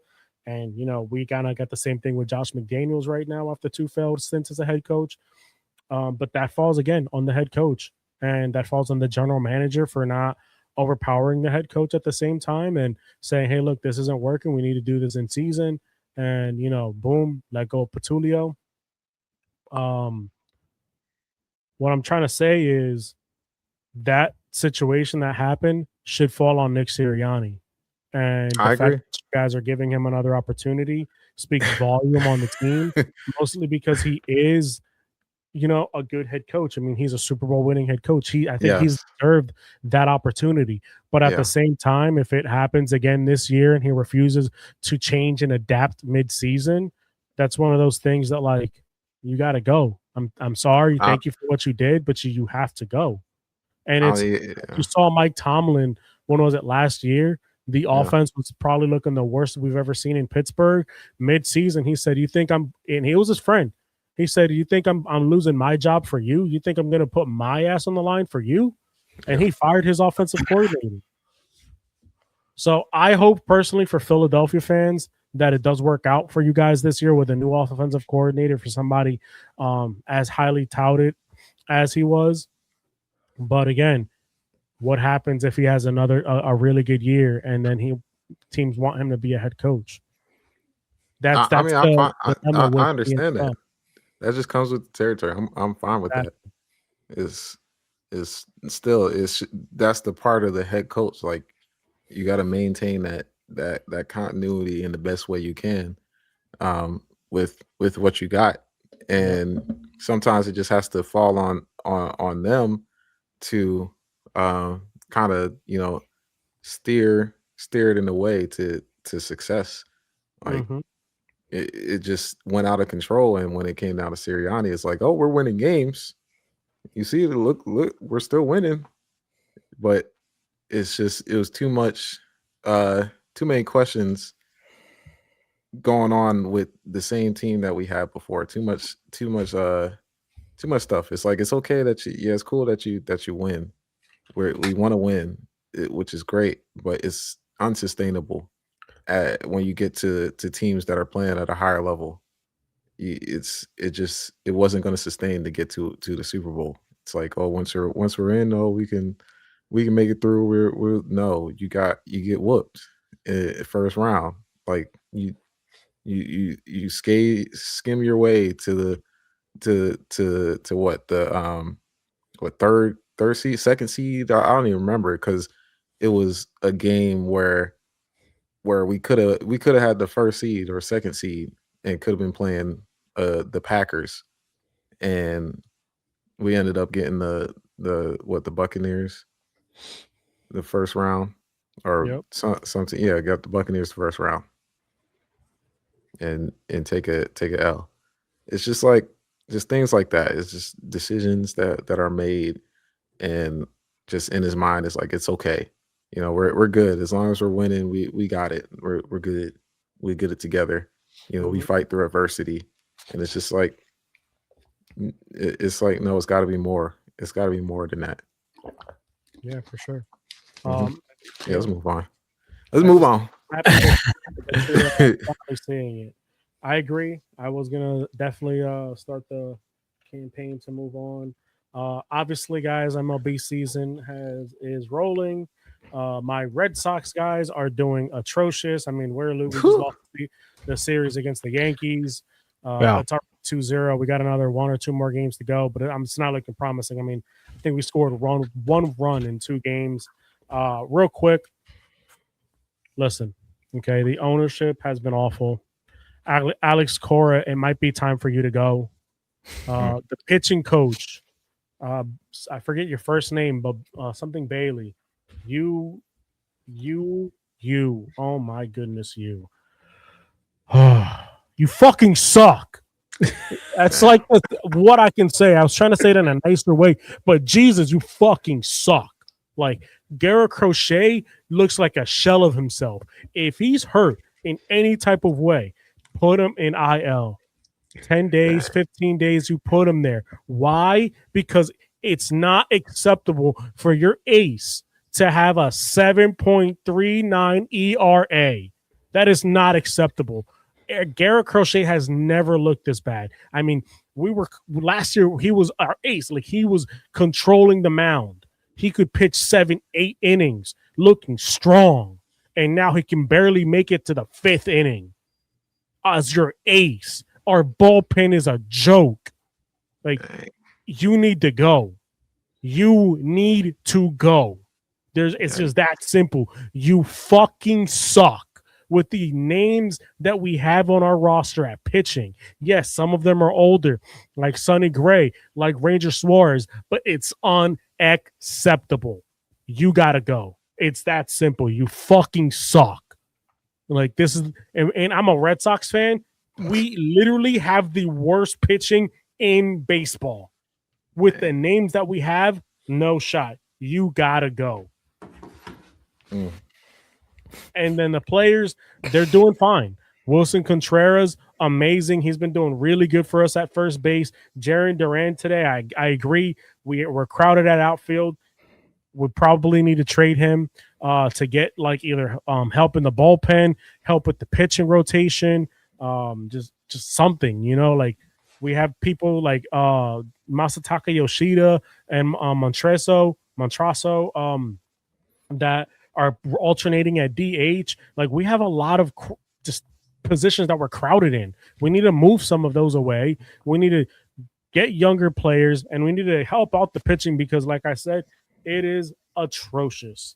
But again, Roman Anthony, in my opinion, like if it's up to me, okay, if I'm taking control of the Red Sox right now, what I'm doing is first of all, I'm firing the pitching coach. Like, you got to go. I can't stress that one enough. You literally have to go. Andrew Bailey, that's his name. You got to go. You fucking suck. Anyways, if it's up to me, I'm trading Jarren Duran, which pains me to say, but I'm trading Jarren Duran, and I'm trading either Masataka Yoshida or Montrasso. And I'm getting bullpen help, I'm getting pitching help, and I'm getting more infield help because that is what we need. Then, okay, so if you decide to keep Jarren Duran, I am okay with it. Roman Anthony, I love you. You're going to be a star. But today's not the day that you're going to be that star. You're still developing. You're DHing. You're going to the DH. Jarren Duran is a better outfielder than you are. It's the sad truth. We're putting you at DH permanently. Jarren Duran, you're going to start at the left field. Ceddanne Rafaela, you're a Gold Glover. You're staying at center field, and then Willie Abreu, you're a Gold Glover. You're probably the best outfielder that we have. You're staying out there at the right field.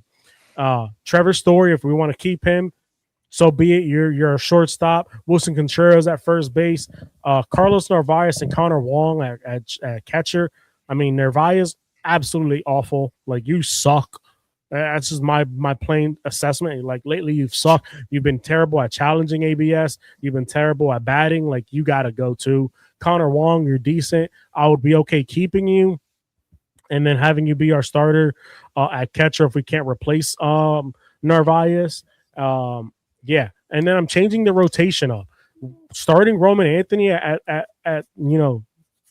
the number one hitting rotation is not working out. Like, it's too much pressure. I'm putting Jarren Duran back in at the number one. I mean, he just gives the spark that the team needs, especially today. I mean, he was our only person that was really hitting the ball against Max Fried. 2 doubles against him. Both bounced off the monster. In any other ballpark, those would have been out of the park. I'm starting him at number one. We're keeping Contreras at 2. I mean, he's been on fire. And then I believe we call the 3 spot, the 3-4, the cleanup spot. That's where you put Roman Anthony in, your big hitter. You have him in as the cleanup hitter because he was excelling at that last year. Masataka Yoshida could be right there with him at the 3 or the 4. And then from there on, you just let the rotation go out. You can keep Trevor Story at the 5. You can keep Rafaela at 6 or 7. Wheeler or Bray, if you want to keep him at 5 or 6, that's okay. He's been doing great at that. He's on a cold streak, but that's fine. But man, there's so much that needs to change with the Red Sox right now. And it starts from the ownership, the head coach. Alex Cora, you've been with us for so long that it might be time for you to go. And if it's not time for you to go, you better make that move.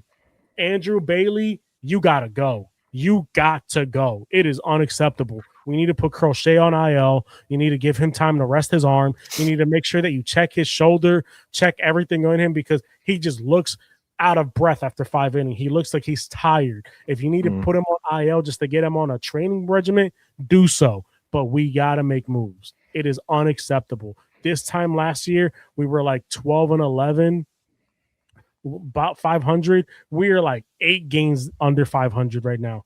Unacceptable. Holy shit. You guys got to figure this out. All right. Carl's going in. Hey, listen. But anywho, we in the winner's circle, baby. But anywho, number 1 team in baseball, Atlanta Braves. Y'all steer me in the right direction. I appreciate y'all.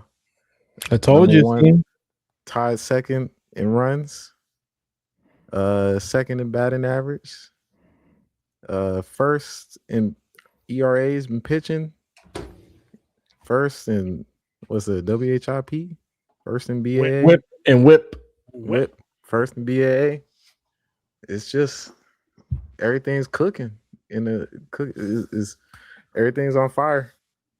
What's the number of home runs? Like, what's the top home run? Okay, 7. Yordan Alvarez. So 7 right now. 7 home runs from from your people. team. From your team. Yeah, 2 people got 7 home runs. That's like tied 16. But yeah, they just what's today? Wednesday. Yeah, they beat the Washington Nationals. So tied the series. Yeah, they looking good. That's best I could say. They looking good. Go ahead, Peter. Yeah. Listen, I'm not a Red Sox fan, but what the Red Sox have been looking like, it's been very strange this year, especially with Crochet. I mean, the starting pitching has been very bad. I agree with Los. I think the pitching coach has something to do with it. But it's early in the season still. We haven't even gotten past the first month. But again, things do need to get changed. The Mets look atrocious. They are the worst team in the entire MLB. They look terrible. They just won today after 12 games straight losing. It's horrible. Man. And then they won today after Soto came back, and they lost on Lindor already. Like, they have no luck. They literally have no luck. Shout out to my Yankees for obviously beating Boston, and they've been looking okay. Just a couple bonehead mistakes that they've been doing, but it's expected. The Yankees always do some stupid shit. Big shout out to Yordan Alvarez being the home run leader. That guy is just a monster this year. He looks really good. Aaron Judge been picking it up. Shohei Ohtani's been looking good all year. Who else has been picking it up this year? A lot. Murakami. Murakami, yeah, he's on my fantasy. He's been hitting bombs. That dude's been hitting bombs. The average is low, strikeouts are high, but he is hitting bombs, so he's looking good so far. Jose Soriano from the Angels, amazing pitcher. Still got less than a 1 ERA. Incredible how he's pitching. I'll give a shout out to Cal Raleigh for picking it up. He's homered in 4 straight games now, so shout out to him. And let me see. I want to give a shout out to a team that has surprised me, but I want to look at the standings real quick. Let's see. No, not the Yankees. The Braves are good. How about shout out Michael Nelson Trout? There he goes. That man has a career resurgence going on right now. I want to give a shout out to the where are they at? There they are. The Marlins. Want to give a shout out to the Marlins. For a team that I call a poverty franchise, for them to be in second place is crazy. Even with a losing record being 12-13, the NL East is terrible. But shout out to them. I want to give a shout out to them for being in second place, not being horrible as everybody thought they were going to be. Also, shout out to the Athletics. They are in first place in their division as well. They've been doing good this year. Another poverty franchise. I call them that just because nobody ever believes in them. But yeah, baseball season is picking up. Obviously, the weather is going to start to get warmer. You're going to start to see players such as like Jazz Chisholm, Julio Rodriguez pick it up a little more. And real quick, while I'm talking about that, shout out to you, Fuad, for picking up Jazz Chisholm from me. Thank God he's not on my hands anymore.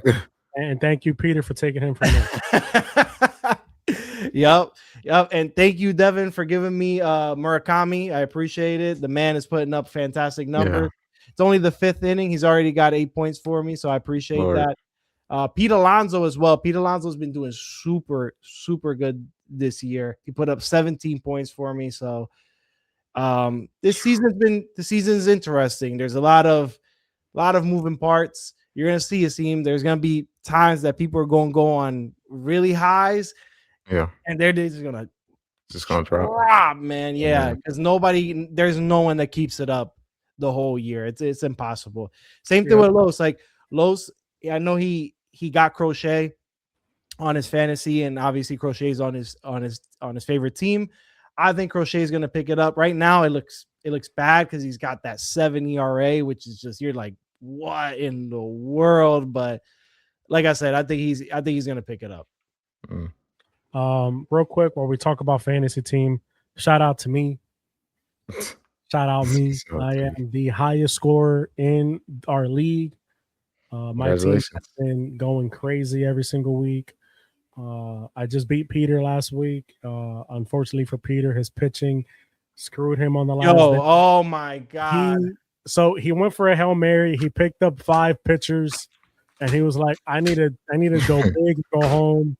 About to break his my team the night before. It was like Friday, Saturday, Sunday. My team was just exploding, and Peter at one point was down like 40, 60 points. 70. No, 60, 68. I was down 68 on Saturday, and then on Sunday, I was down almost 200. How the hell does that happen? How? Yeah. Granted, my team has, but like I said, I've been popping off. I'm playing against him this week. And the first day, I mean, I think he had a 40-point lead. And I knew, I was like, okay, like he has a lead. I might be getting belt to ass right now, but like give it another day or two. And literally the next day I took a massive lead on him. I think he only scored like 36 points and I scored over 100. And then today I'm still up like 30 or 40 points on him. It's just my team. I put numbers in bunches up. And granted, I should be up more this week and have more points because I sat Christian Walker one day, and then today I sat Nolan Chanel, who everybody, I said it today in my fantasy league, everybody is sleeping on Nolan Chanel. I've been trying to trade him for like a better pitcher or like just better like rotation depth on my team, because that's really what I need, is just either more depth or more pitching depth, and nobody wanted Nolan Chanel. They're like, I don't know who he is. I think he fucking sucks. I don't want him. So like today, and I think me and Asim did a fair trade, but personally, I just feel like I got the better end of Asim on this one. He got Bryce Harper, which I get. It's a good name value to have on your team. It's one of those guys that are going to get you 30+ home runs. But like the consistency of Nolan Chanel is what I'm saying speaks volume. The last like 5, 6 days, 7 days even. I mean, he got me 9 and then nothing under 10 points. I mean, he has just been phenomenal. So yeah, shout out me. Even today, picking up. I have a thing too that I've noticed. I'll pick up somebody and like they go crazy. I picked up Dalen Lyles. He hit a home run today. Last week against Peter, I picked up Bo Naylor. and he had 22 points. He had his first home run of the year. Dylan Dingler of the Detroit Tigers, He's 27 points against Peter. I mean, like I pick people up and they just I'm looking at the hot hand and I'm rotating people around. Yeah. You guys got anything else you want to say? Asim? Nope, I'm good. As far as fantasy baseball, I'm 3-0 right now. Losing by 10 points. He done caught up. Oh, that's close. Yeah, he done caught up. So yeah, tomorrow I got 3 starting pitchers. I'm about to pick up. I didn't use my waiver. I had a couple people get one got injured and the other one is on like some type of leave, emergency leave. So I got a couple bench spots I got to fill in. And then with that trade, so I have some moves to make before Sunday. But yeah, I'm looking to be 4-0. So that's the goal. With the team AI Sluggers with Gemini. Pitcher tomorrow. Shout out Gemini. Let us move on. Real quick. For now, I'm beating Rob. So hopefully next week I'm 2-2 because if I lose this matchup again, I'm gonna flip out. I just did I just offered a trade to Devin. I offered him. I'll tell you guys real quick. I offered him Pete Crow Armstrong, Logan O'Hoppe, and George Springer, who he's injured, but he comes back in like 3 days. I just don't want him anymore. And I just wanted Michael Harris and Junior Caminero. That's it. Because he said he wants he said he wants a catcher and he wants outfielders. So I'm giving him technically 2 outfielders and a catcher, but I have 3 catchers already, so I don't even need him. And I just want Caminero back. That's the whole point. I just want Caminero back. I'm trying to trade not Max Monte. I'm trying to trade for what's his name? Freddie Freeman. Oof, that's gonna be tough. I don't know if he'll give him up. I know. He puts up numbers. That's all I want to get him. That's just another first baseman to add to my arsenal. Yeah, you're loaded at first base, man. I'm giving him something nice. That's because what people are failing to see is that they get so many points. They're so good. Yeah, it's because of our rules. Catchers and first basemen, they get a lot of points. But you can get the occasional, like, for example, he's probably pissed, bro, because he had Michael Harris on the bench and he just put up 17 points today. Mm-hmm. He's probably fucking pissed. Yep. Well, look, let's move on. Real quick, Peter, check your Instagram and look at the clip that I sent you. It's a wrestling clip. Darby Allin is a madman. Anyways, let's move on, guys. NBA playoff week has been starting. We are entering games 2 and 3 of the series. Celtics are 1-1. We lost to BJ Edgecombe and the Sixers. Great game by BJ Edgecombe. Celtics still looking good. I still have us winning, but I haven't really been able to catch up with outside of my Celtics on the playoffs. So Asim, I was about to say, get into your Celtics taking the L, man. I mean, it happens. I said we were going to win this game in 5, maybe 6 games, or the series 5, maybe 6 games. So, like, losing a game in the playoffs, people are trying to make it seem like it's the end of the world whenever my team loses in the playoffs. It's like, guys, like, are you guys talking to the Knicks fan this way? Are you guys shaming Denver right now for dropping a game? No, it happens. It's a 7-game series. If we were to lose the series, yes, I'm gonna be furious and pissed off. But again, we still got 3 more, is it 4 more games to go? Technically, 5 more games to go. It's a long series. It happens. So yeah, I'm gonna start off with the picks that I've picked right now. It's I don't know. It's looking a little rough. The Pistons. Yeah, I'm gonna start with the Pistons and Magic because I think that was the game I started with. It's 1-1. No. It was the plans because it was watching it. So I watched the plans with the Magic and the Hornets, and just watched the Hornets just drop the ball. Yeah, straight up drop the ball. Yeah, they choked. Choked big time. It was bad. They just got dominated. They wasn't hitting no shots, and then the Magic was just doing whatever they wanted in the paint. So yeah, it was just a bad game for that team in the biggest spot. So then we go to the Magic and the Pistons. Um, so I didn't know this was a thing where supposedly the Magic wins their was it the first game in the playoffs every time, like every year, I every didn't time know that they make either. the What the yeah, heck? it's like a thing that they always win the first game whenever they go to the playoffs.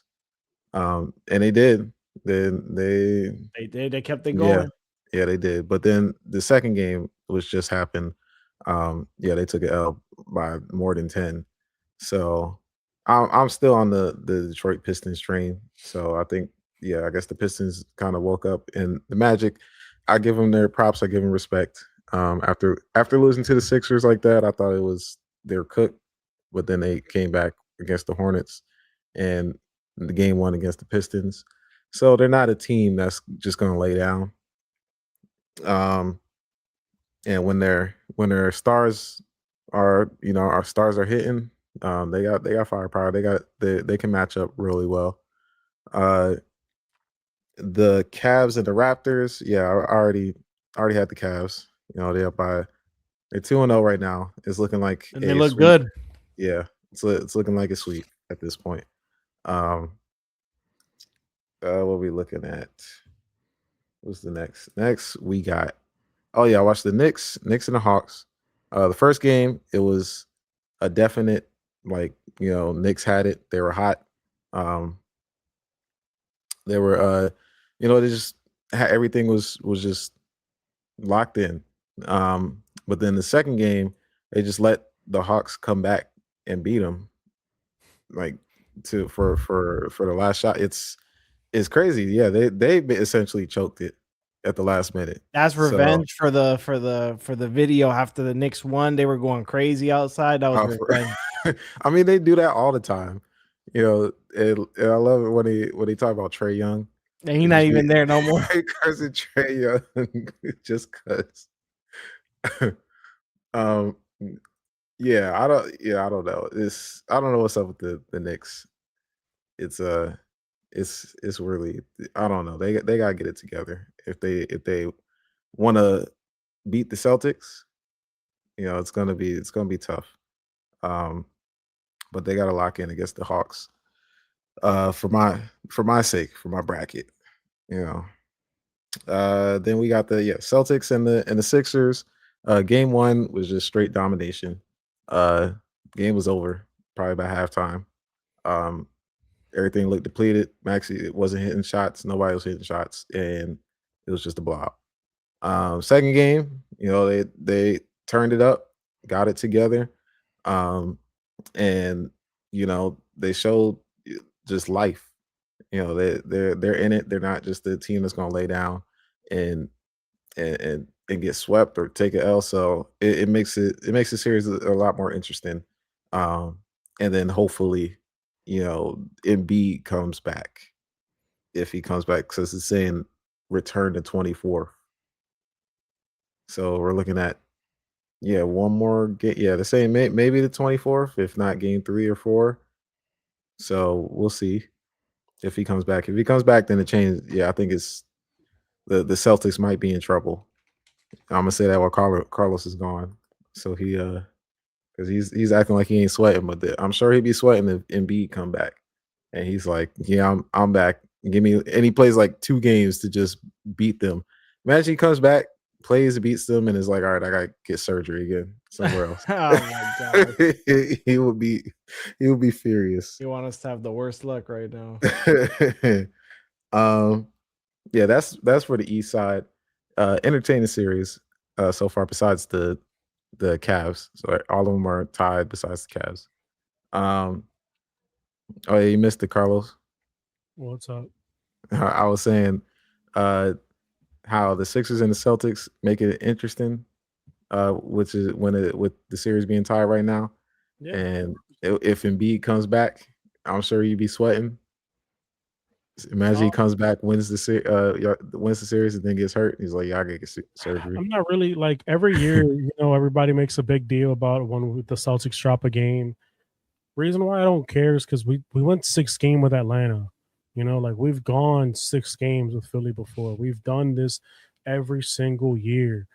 And at the end of the day, it's going to be very, very hard to get us out of the playoffs. Every team knows that. Last year, it was easier for the Knicks when Tatum went down. But even then, when Tatum was in that game, like he was on pace to drop 50 plus points. I mean, he was going Yeah, he crazy was. before he tore his He was. Achilles. And it's that thing where like Jaylen Brown and Jason Tatum know when they need to turn the switch on, they're gonna turn it on, and it's hard to stop that switch. Every Can they single turn it year. on with Embiid on the floor? Yes, I mean Tatum dropped 51 points against Joel Embiid and James Harden in a game 7, most points ever in a game 7 game. But people forget that against Giannis Antetokounmpo in Milwaukee, Jason Tatum dropped 49 before, and people forget that.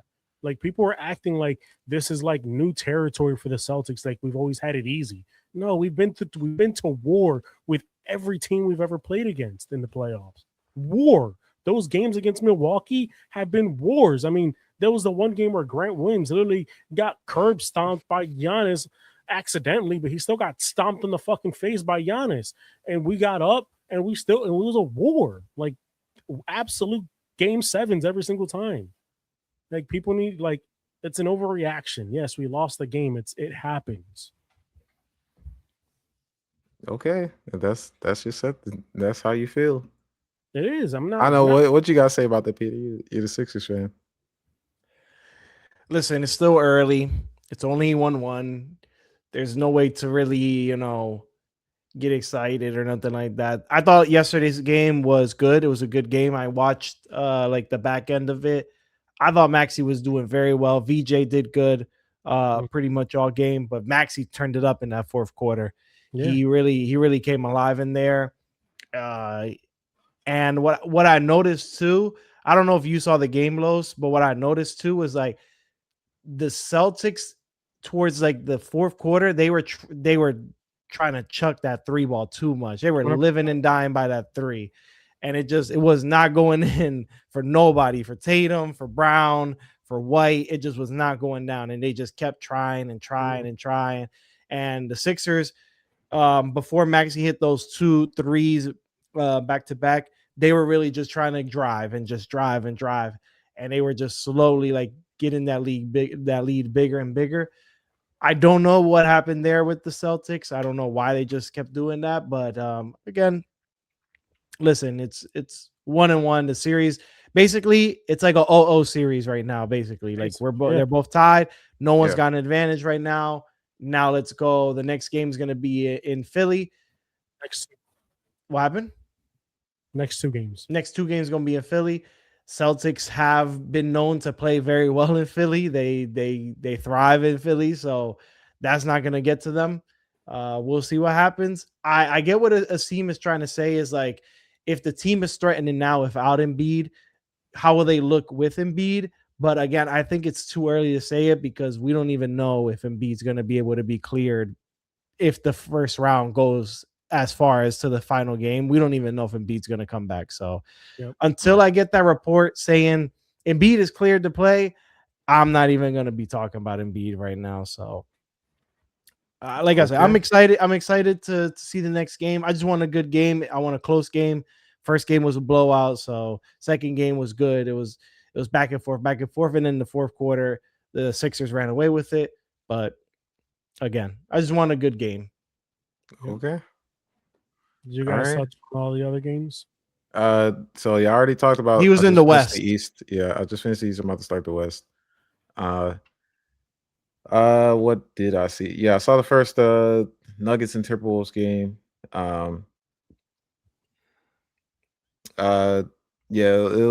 Denver was down for a while, but they came back in the fourth, and then game 2. The Minnesota Timberwolves, they showed resiliency. They got the dub. They're playing real hard, and Denver, they just made too many mistakes. Too many turnovers. It just wasn't hitting their shots, and they just let Minnesota stay in the game. So yeah, y'all right. It's gonna be a tougher series than I expected, but I still believe Denver has it. It's gonna take it. Because I do really want to see Denver versus Thunder. Uh, not to be a Timberwolves hater either, or I want to see Nuggets versus Spurs as well. So Wemby I with think the that'd be. concussion, that's gonna be tough. You said with the concussion. Yeah, he has a concussion. Yeah, he do. Okay. All right. That's why they lost the second game. He was Yeah. out. Yeah.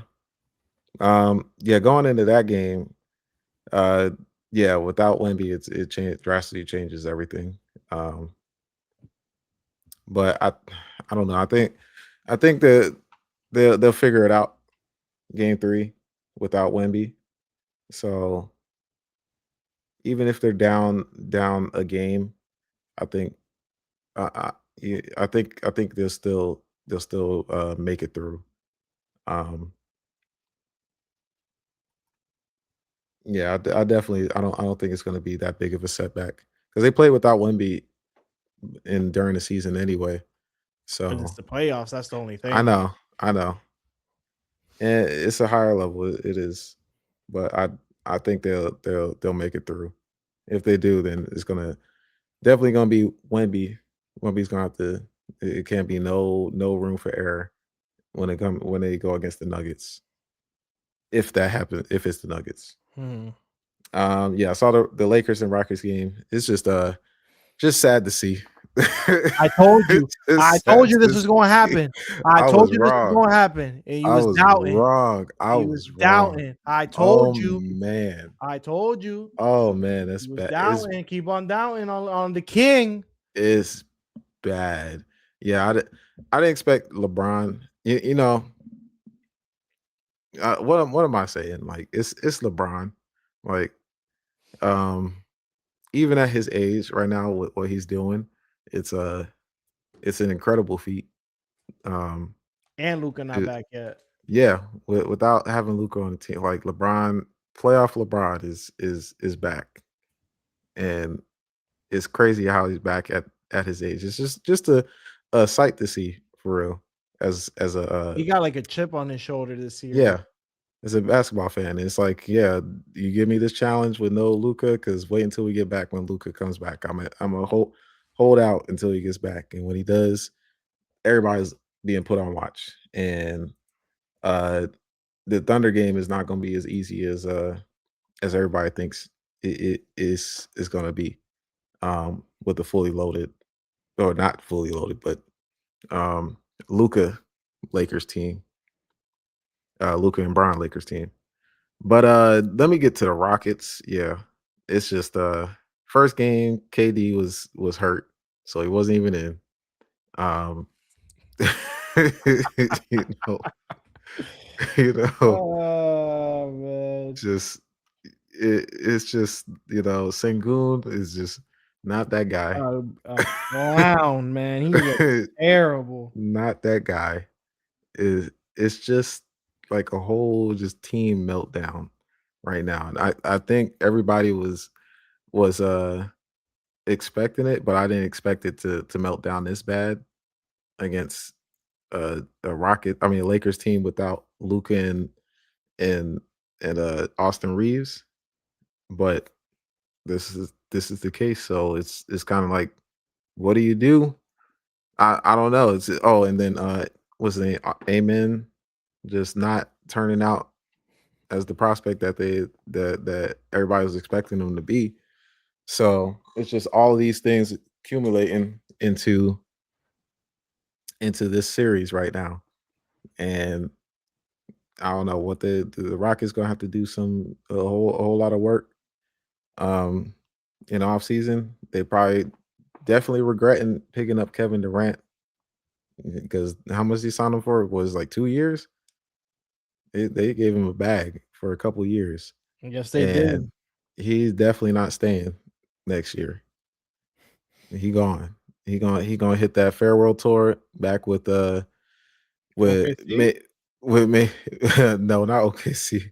he gonna hit that farewell tour back in Golden State or something, or he gonna pair up with LeBron on the Cavs. LeBron and Harden, some somewhere where he can tweet to his heart content. He can use that. He can have another burner, and it won't affect team chemistry. Draymond won't feel the way. There you go. He can go back to Oh, Golden State. man. One last ride at Golden State. I don't know, But man. yeah, that's that. And then what's this last game? Yeah, the Thunder game. It's definitely blowout. Well, kind of not really blowout, but was it 108 to 89 and it's 6 minutes in the fourth quarter. So it's looking like Thunder's about to lead 2-0, about to sweep the And Suns. they lost J-Dub. That's what I was just looking up. Oh, they just did. Oh, He exited. I'm not sure if he came back, but I saw. And I was okay. reading.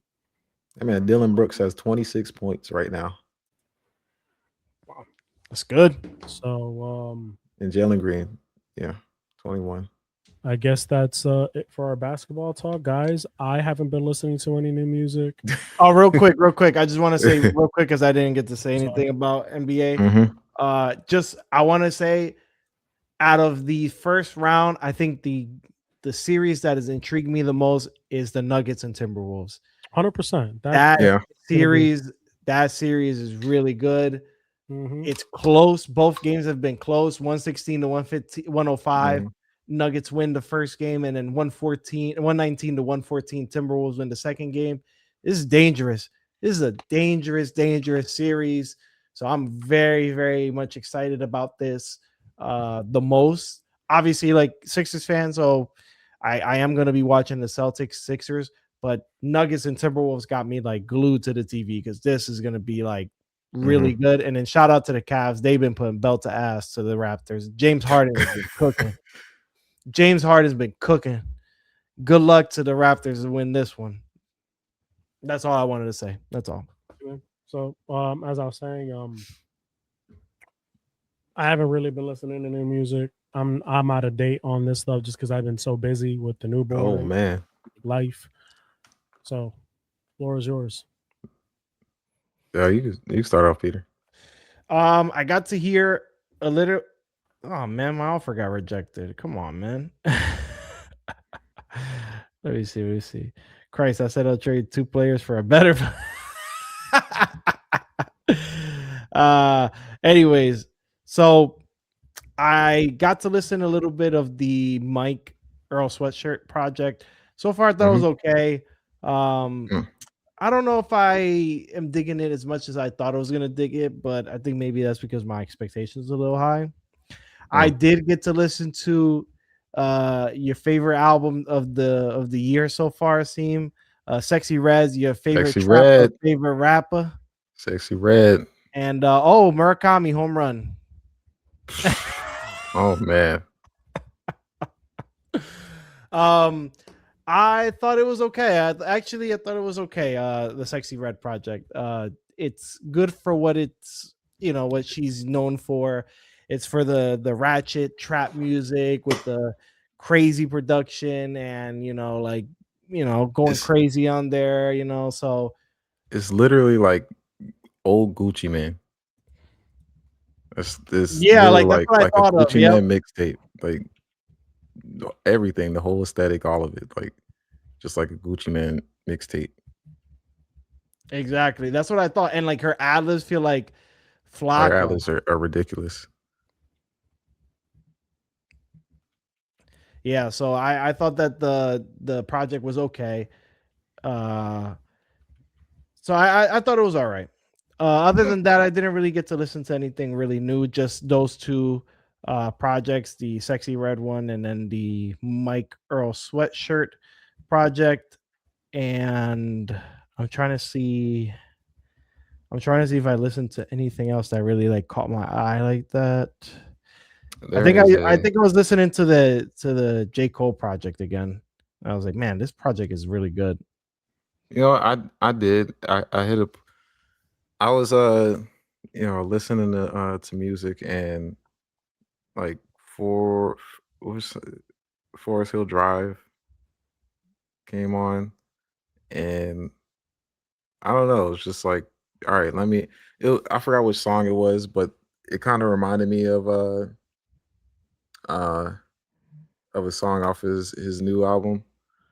Uh, Dang, I can't remember. Hold on. Cole Forest Feel. It was. I think it was Fire Squad. Yeah, it was. I was listening to Fire Squad, and it reminded me of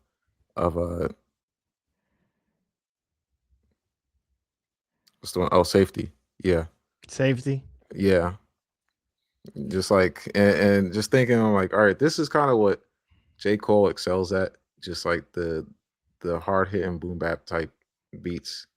I also Um, think the introspective though, because yes, yeah, and that the yeah. Man Up Above is such a great track. Like I Mhm. think it's my favorite on the It's project. It's so good.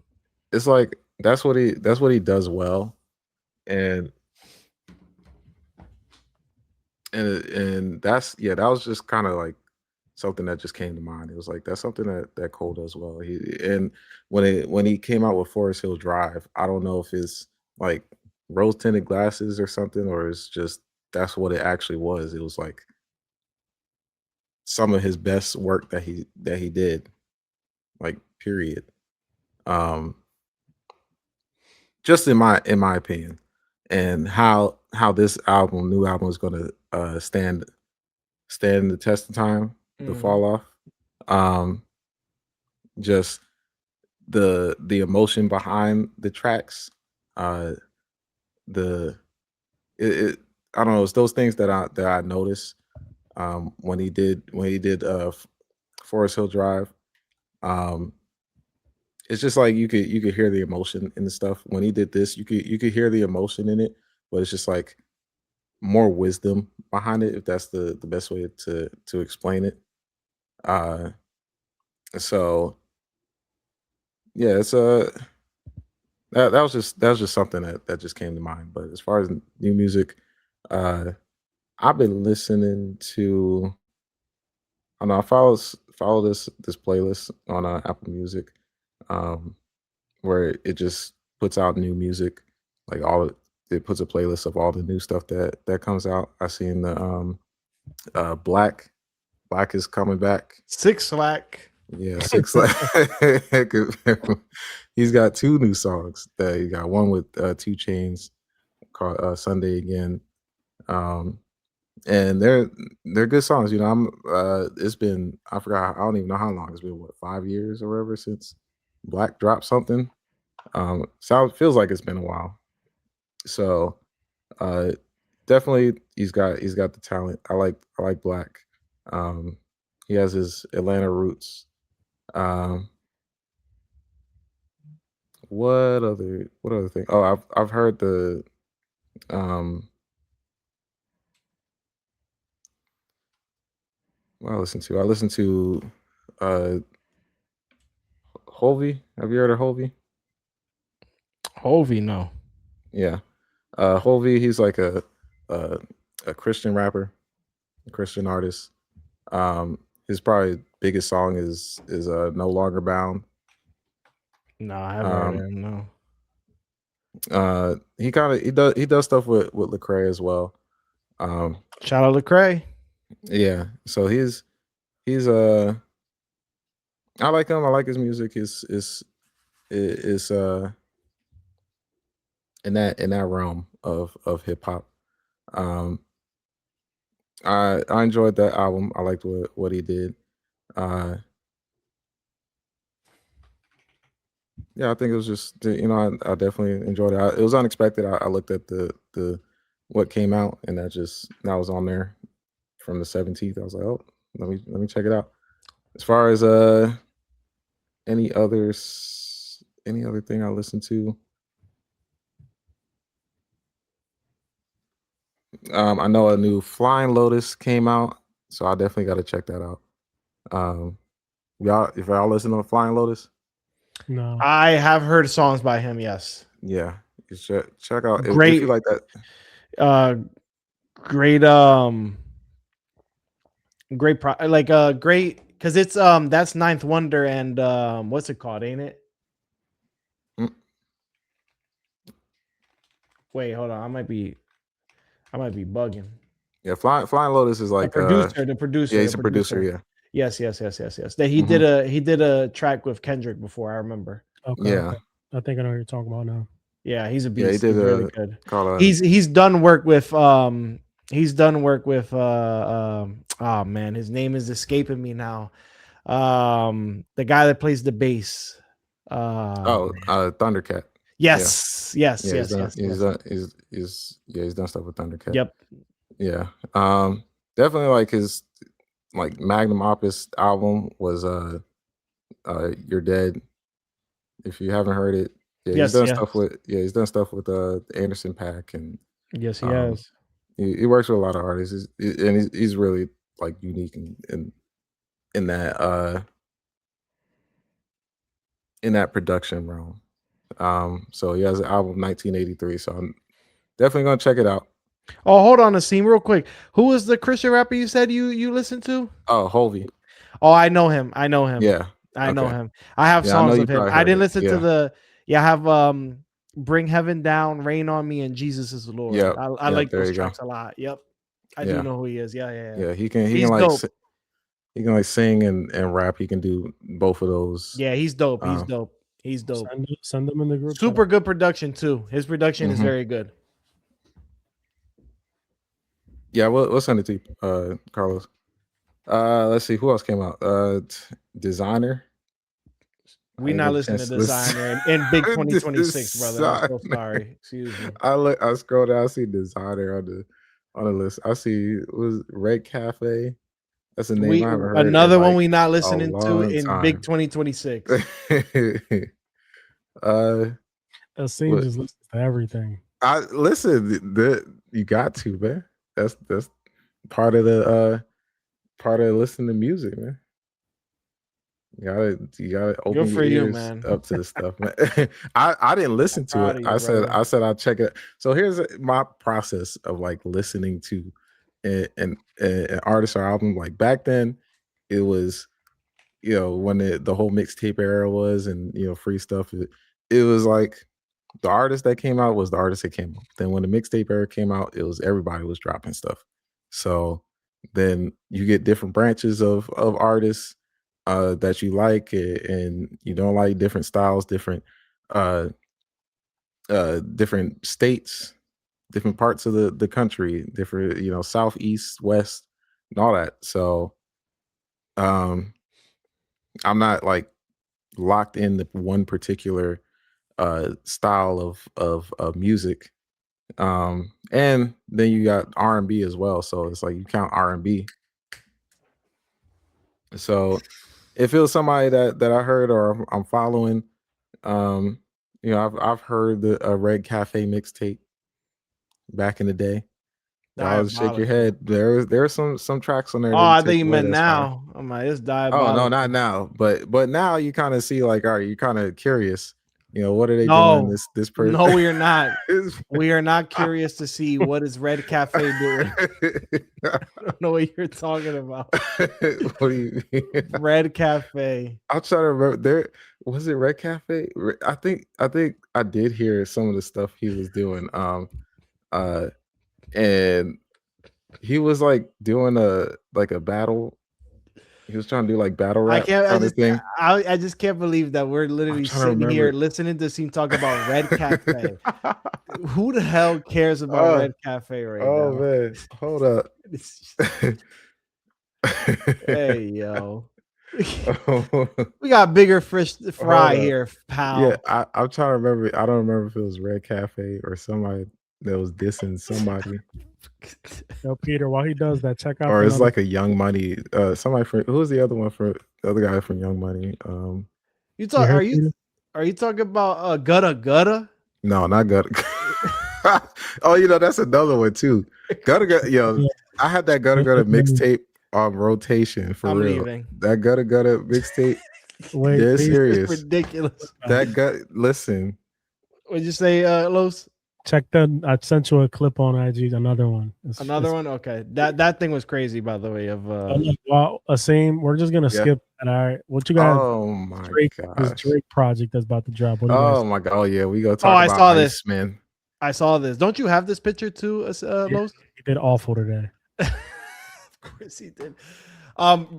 Real quick, I just wanted to Iceman. hold on real quick. I wanted to say I just saw this on X, Twitter. Currency, Wiz Khalifa, Harry Fraud collaboration project, Ruthless Records for Drop Top Disc 2, April 28th will be dropping. I will be checking that out. I love Currency and Wiz Khalifa together. I will be listening to that. It came out with the first one like a couple weeks ago. Yeah. Disc 2 is coming out April 28th. So I will be definitely. I didn't know Harry Fraud was producing the whole thing. La música de Harry Fraud. But yeah, like Glo said, the release date was finally dropped for Drake's new album titled Iceman. Really? Album. Yes, sir. Drop for May 15th. May 15th. It will be dropping. You're gonna make people wait. He's gonna be dropping same day as Lucky. If you guys know who Lucky is, I know who Lucky is. So Lucky? Yeah, the rapper Lucky. Oh, so you talking about me with Red Cafe? Y'all talking about Lucky? Lucky's this generation at least. Red Cafe is like what, like 2 generations before us and shit, man. Next thing you gonna be talking about O'Malley. Come on now, man. O'Malley, he don't rap no more. You gonna talk about O'Malley and ARM. Meek Mill. He came out with some music. He came out with some music. Meek Mill last week. I think he's trying to come back. Meek Mill be dealing with the diddler. So no, he's trying to go. He's trying to be beyond that. He can't be beyond it. I'm not with it. But but Drake dropped his release date May 15th. Going to be dropping Iceman. Wanted to see if you guys are anticipated on it. I am okay with it. Like I'm probably like a 5 out of 10. I'm not the biggest. So we'll definitely listen to it. But yeah, that's what I was gonna say. Like I will definitely listen to it because there are some Drake songs I do like. I'm just not super anticipated for it. It's just a 5 out of 10 for me, but I will definitely listen to it and give my thoughts on it. What about you guys? Would you say that you're cold to it? No. 5 out of 10 is like warm. Sky is seeing, man. Sky is seeing. Sky is seeing. Sky is seeing. You know, I was gonna make the thumbnail about Brock Lesnar in thumbnail, but it might just be Red Cafe. There you go. Play my piano right over there, or lay down over here. I'm sleep, cut. I'm sleep. Talk about O'Malley, Red Cafe. I'm sleep. I'm ready to end this episode. No. All right, go talk about Iceman. I'm sorry. What do you guys think? Talk about Iceman. I said it. I'm gonna listen to it because Drake, like a 6 out of 10. 6 out of 10. All right. Yeah, I'll definitely listen to it. Oh my gosh. we want to hear whatever he says on here. I don't know why my search bar. I'm looking up Red Cafe images. Looking up pictures of Red Cafe. Right, what am I doing? This man is putting up bricks right now. Let's see what's on here. Oh man, putting up bricks right now, bro. Took a little hit. Real quick. Oh, you definitely took a hit. Had to activate, we know you took a hit. Activate Fent mode. Seamus had a wild couple of weeks. It's like the 3rd week in a row of him just saying wild stuff. Facts. One of these days it'll hit and I'll be right. Yeah, no. Just out of nowhere, Red Cafe is just gonna drop a hit with who was he even signed to? I gotta go back deep. I don't remember if it was Diddy or if it was Lil Wayne. Hey, I don't keep thinking of Drake right now. You hype? What I think about Drake, as much as I keep deflecting to Drake, am I hype? Am I hype? No. and I just want this thing to drop. I'm tired of hearing it. I'm tired of hearing It's the word academics. Iceman. Academics always talking about I'm, it. I'm tired of the the rollout. Oh, is that Oh, that rollout RDC? is so corny, man. Yeah, it was bad. Yeah, All that the thing ice is cubes so. outside in Oh Toronto. my gosh, it's so corny. It's so Yeah, corny. He just. it's just like just we don't We don't need the need all this. theatrics. We It's don't need the thank you. theatrics. It's like it's done. Just give us the album. Just drop the thing. All right, people gonna listen to it. All right, people gonna be hype. You gonna people gonna you know they're gonna assess what they assess, and I know I'm sure. What I hope, my hope is that which I know is probably not gonna happen, is that we get 12 to 15 solid tracks. You We're gonna know, get more than that. It's probably but gonna be we're a gonna 20-track project knowing him. it's gonna be over 20 songs. It's gonna be a variety of stuff with Yep. how he did the whole rollout with the videos and stuff. It's gonna be uh different features on there. We can do I want to do like a bingo, like a Drake bingo for Iceman before we do while we do How while we many do how many times he's gonna list? He's gonna say this thing. How many Yep, sneak disses? Yeah, more exactly. than 5 sneak disses. He That's what we definitely need. sneak this in J. Cole, Kendrick, Yep. LeBron. He gonna sneak this a lot of people. And then we're gonna put how many who's gonna be featured on there. I know for sure it's gonna be Central C is gonna be there. I know for 21, sure 21, yep, 21 Savage. his boy. Um probably gonna be some obscure singer that's gonna have their own interlude that you never heard of, that's probably gonna blow up after singing. Could be. Uh, uh I wonder if it'd be interesting if we get like a Brent Fires feature or something. I don't think so. I would, yeah, but I don't think what I want from Drake is I want some introspective stuff. I want some introspective stuff in here. I want to hear some bars, but I want to hear introspective stuff. No need for party stuff, nothing like that. Every now and then you could put like a few, chick songs on there, 2 or 3. But let's get something good. Like innovate yourself. Go out of your comfort zone. Oh, he Let's do did something that. different. He did that with Honestly Nevermind. And I actually thought it was decent. I actually liked it.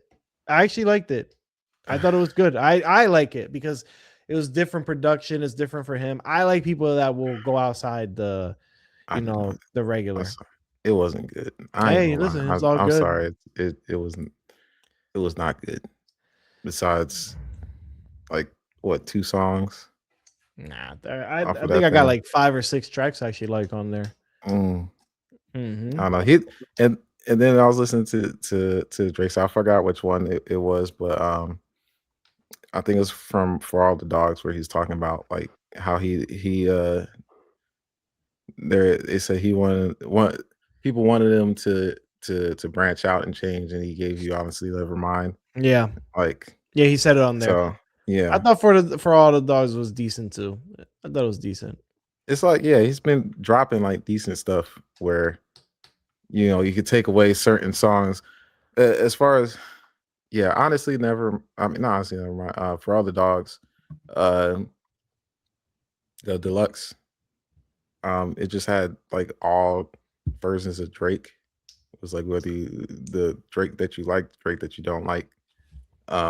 Yeah, But I don't know. It's just me chasing something that's probably never gonna come to fruition again. Like that moment where he's just rapping. Like he had the albums where he was just rapping, but it could happen. You just yeah, gotta but get, maybe but it's just Kendrick, like maybe Kenny woke him up. rapping to where it's not like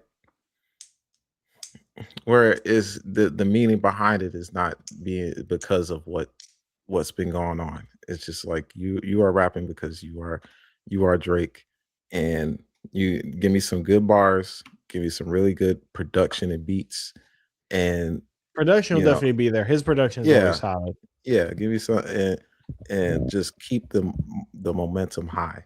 Like, Yeah. And I don't like comparing, Kendrick and Drake. I do. After the beef, after the beef, Kendrick dropped GNX. So, and GNX Fantastic. was like Yeah. it's like hot. Like the energy is up and it's high. Like I don't want. I know you can do low energy. You could do like low frequency vibrations and stuff, but if you want to keep people attached, if you want to keep people listening and stuff, just keep that energy up.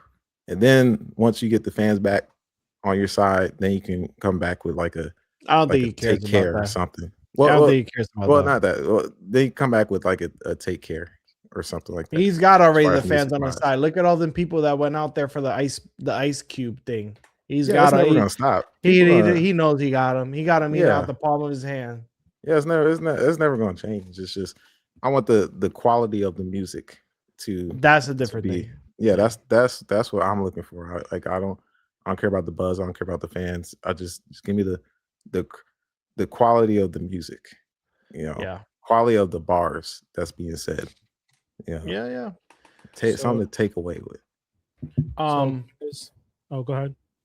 I just wanted, because we were on the music thing, I just wanted to say real quick. I wanted to obviously we didn't talk about this. It's a sad subject matter and everything, but it has to do with an artist. So I just wanted to give my condolences to the family of the 15-year-old girl that was found dead in that frunk of the Tesla that belonged the one that belonged to the singer David. He did get arrested for said murder. Obviously, the man is innocent. Before he's got to be proved he's innocent until proven guilty. That's what I meant to say. Hey man, listen, we'll see what his lawyers have to say and everything. I just want to say that there are some artists that have songs with him and they have removed them off of streaming. The biggest one obviously is Kaliukas, who removed their song with him. I wanted to say that it's a sensitive situation. It's a crazy thing. Obviously, there's more information that needs to come out. He has to be proven guilty, so he's still innocent. But respect to those artists that are taking those songs down, that don't want to be associated with it. It's just right now, it's a tricky situation. You don't know what's going on. It's tough. But my condolences to her family for dealing with something like that. A girl that young, mutilated like that, and missing fingers and an eye, and it's messed up, man. The problem is that he came out with music talking about murdering somebody. Yeah, I know. It just, and that specific, it ain't looking good for him, man. Bro might be cooked. Of it. Bro might be cooked. Peace to her. I agree with you. But unless you guys got something else to say, I got to go back to being a dad. The wife. And it never ends. He never left. Guys, it's been a pleasure to speak with you guys. Send me more music. I'll definitely put out time to listen to them. I apologize. I haven't been able to listen to at the moment. Just been busy. Yeah. Till next time, boys. Peace out. Yes, sir. Peace. Oh, and trade me Murakami. Trade me Murakami. We'll see.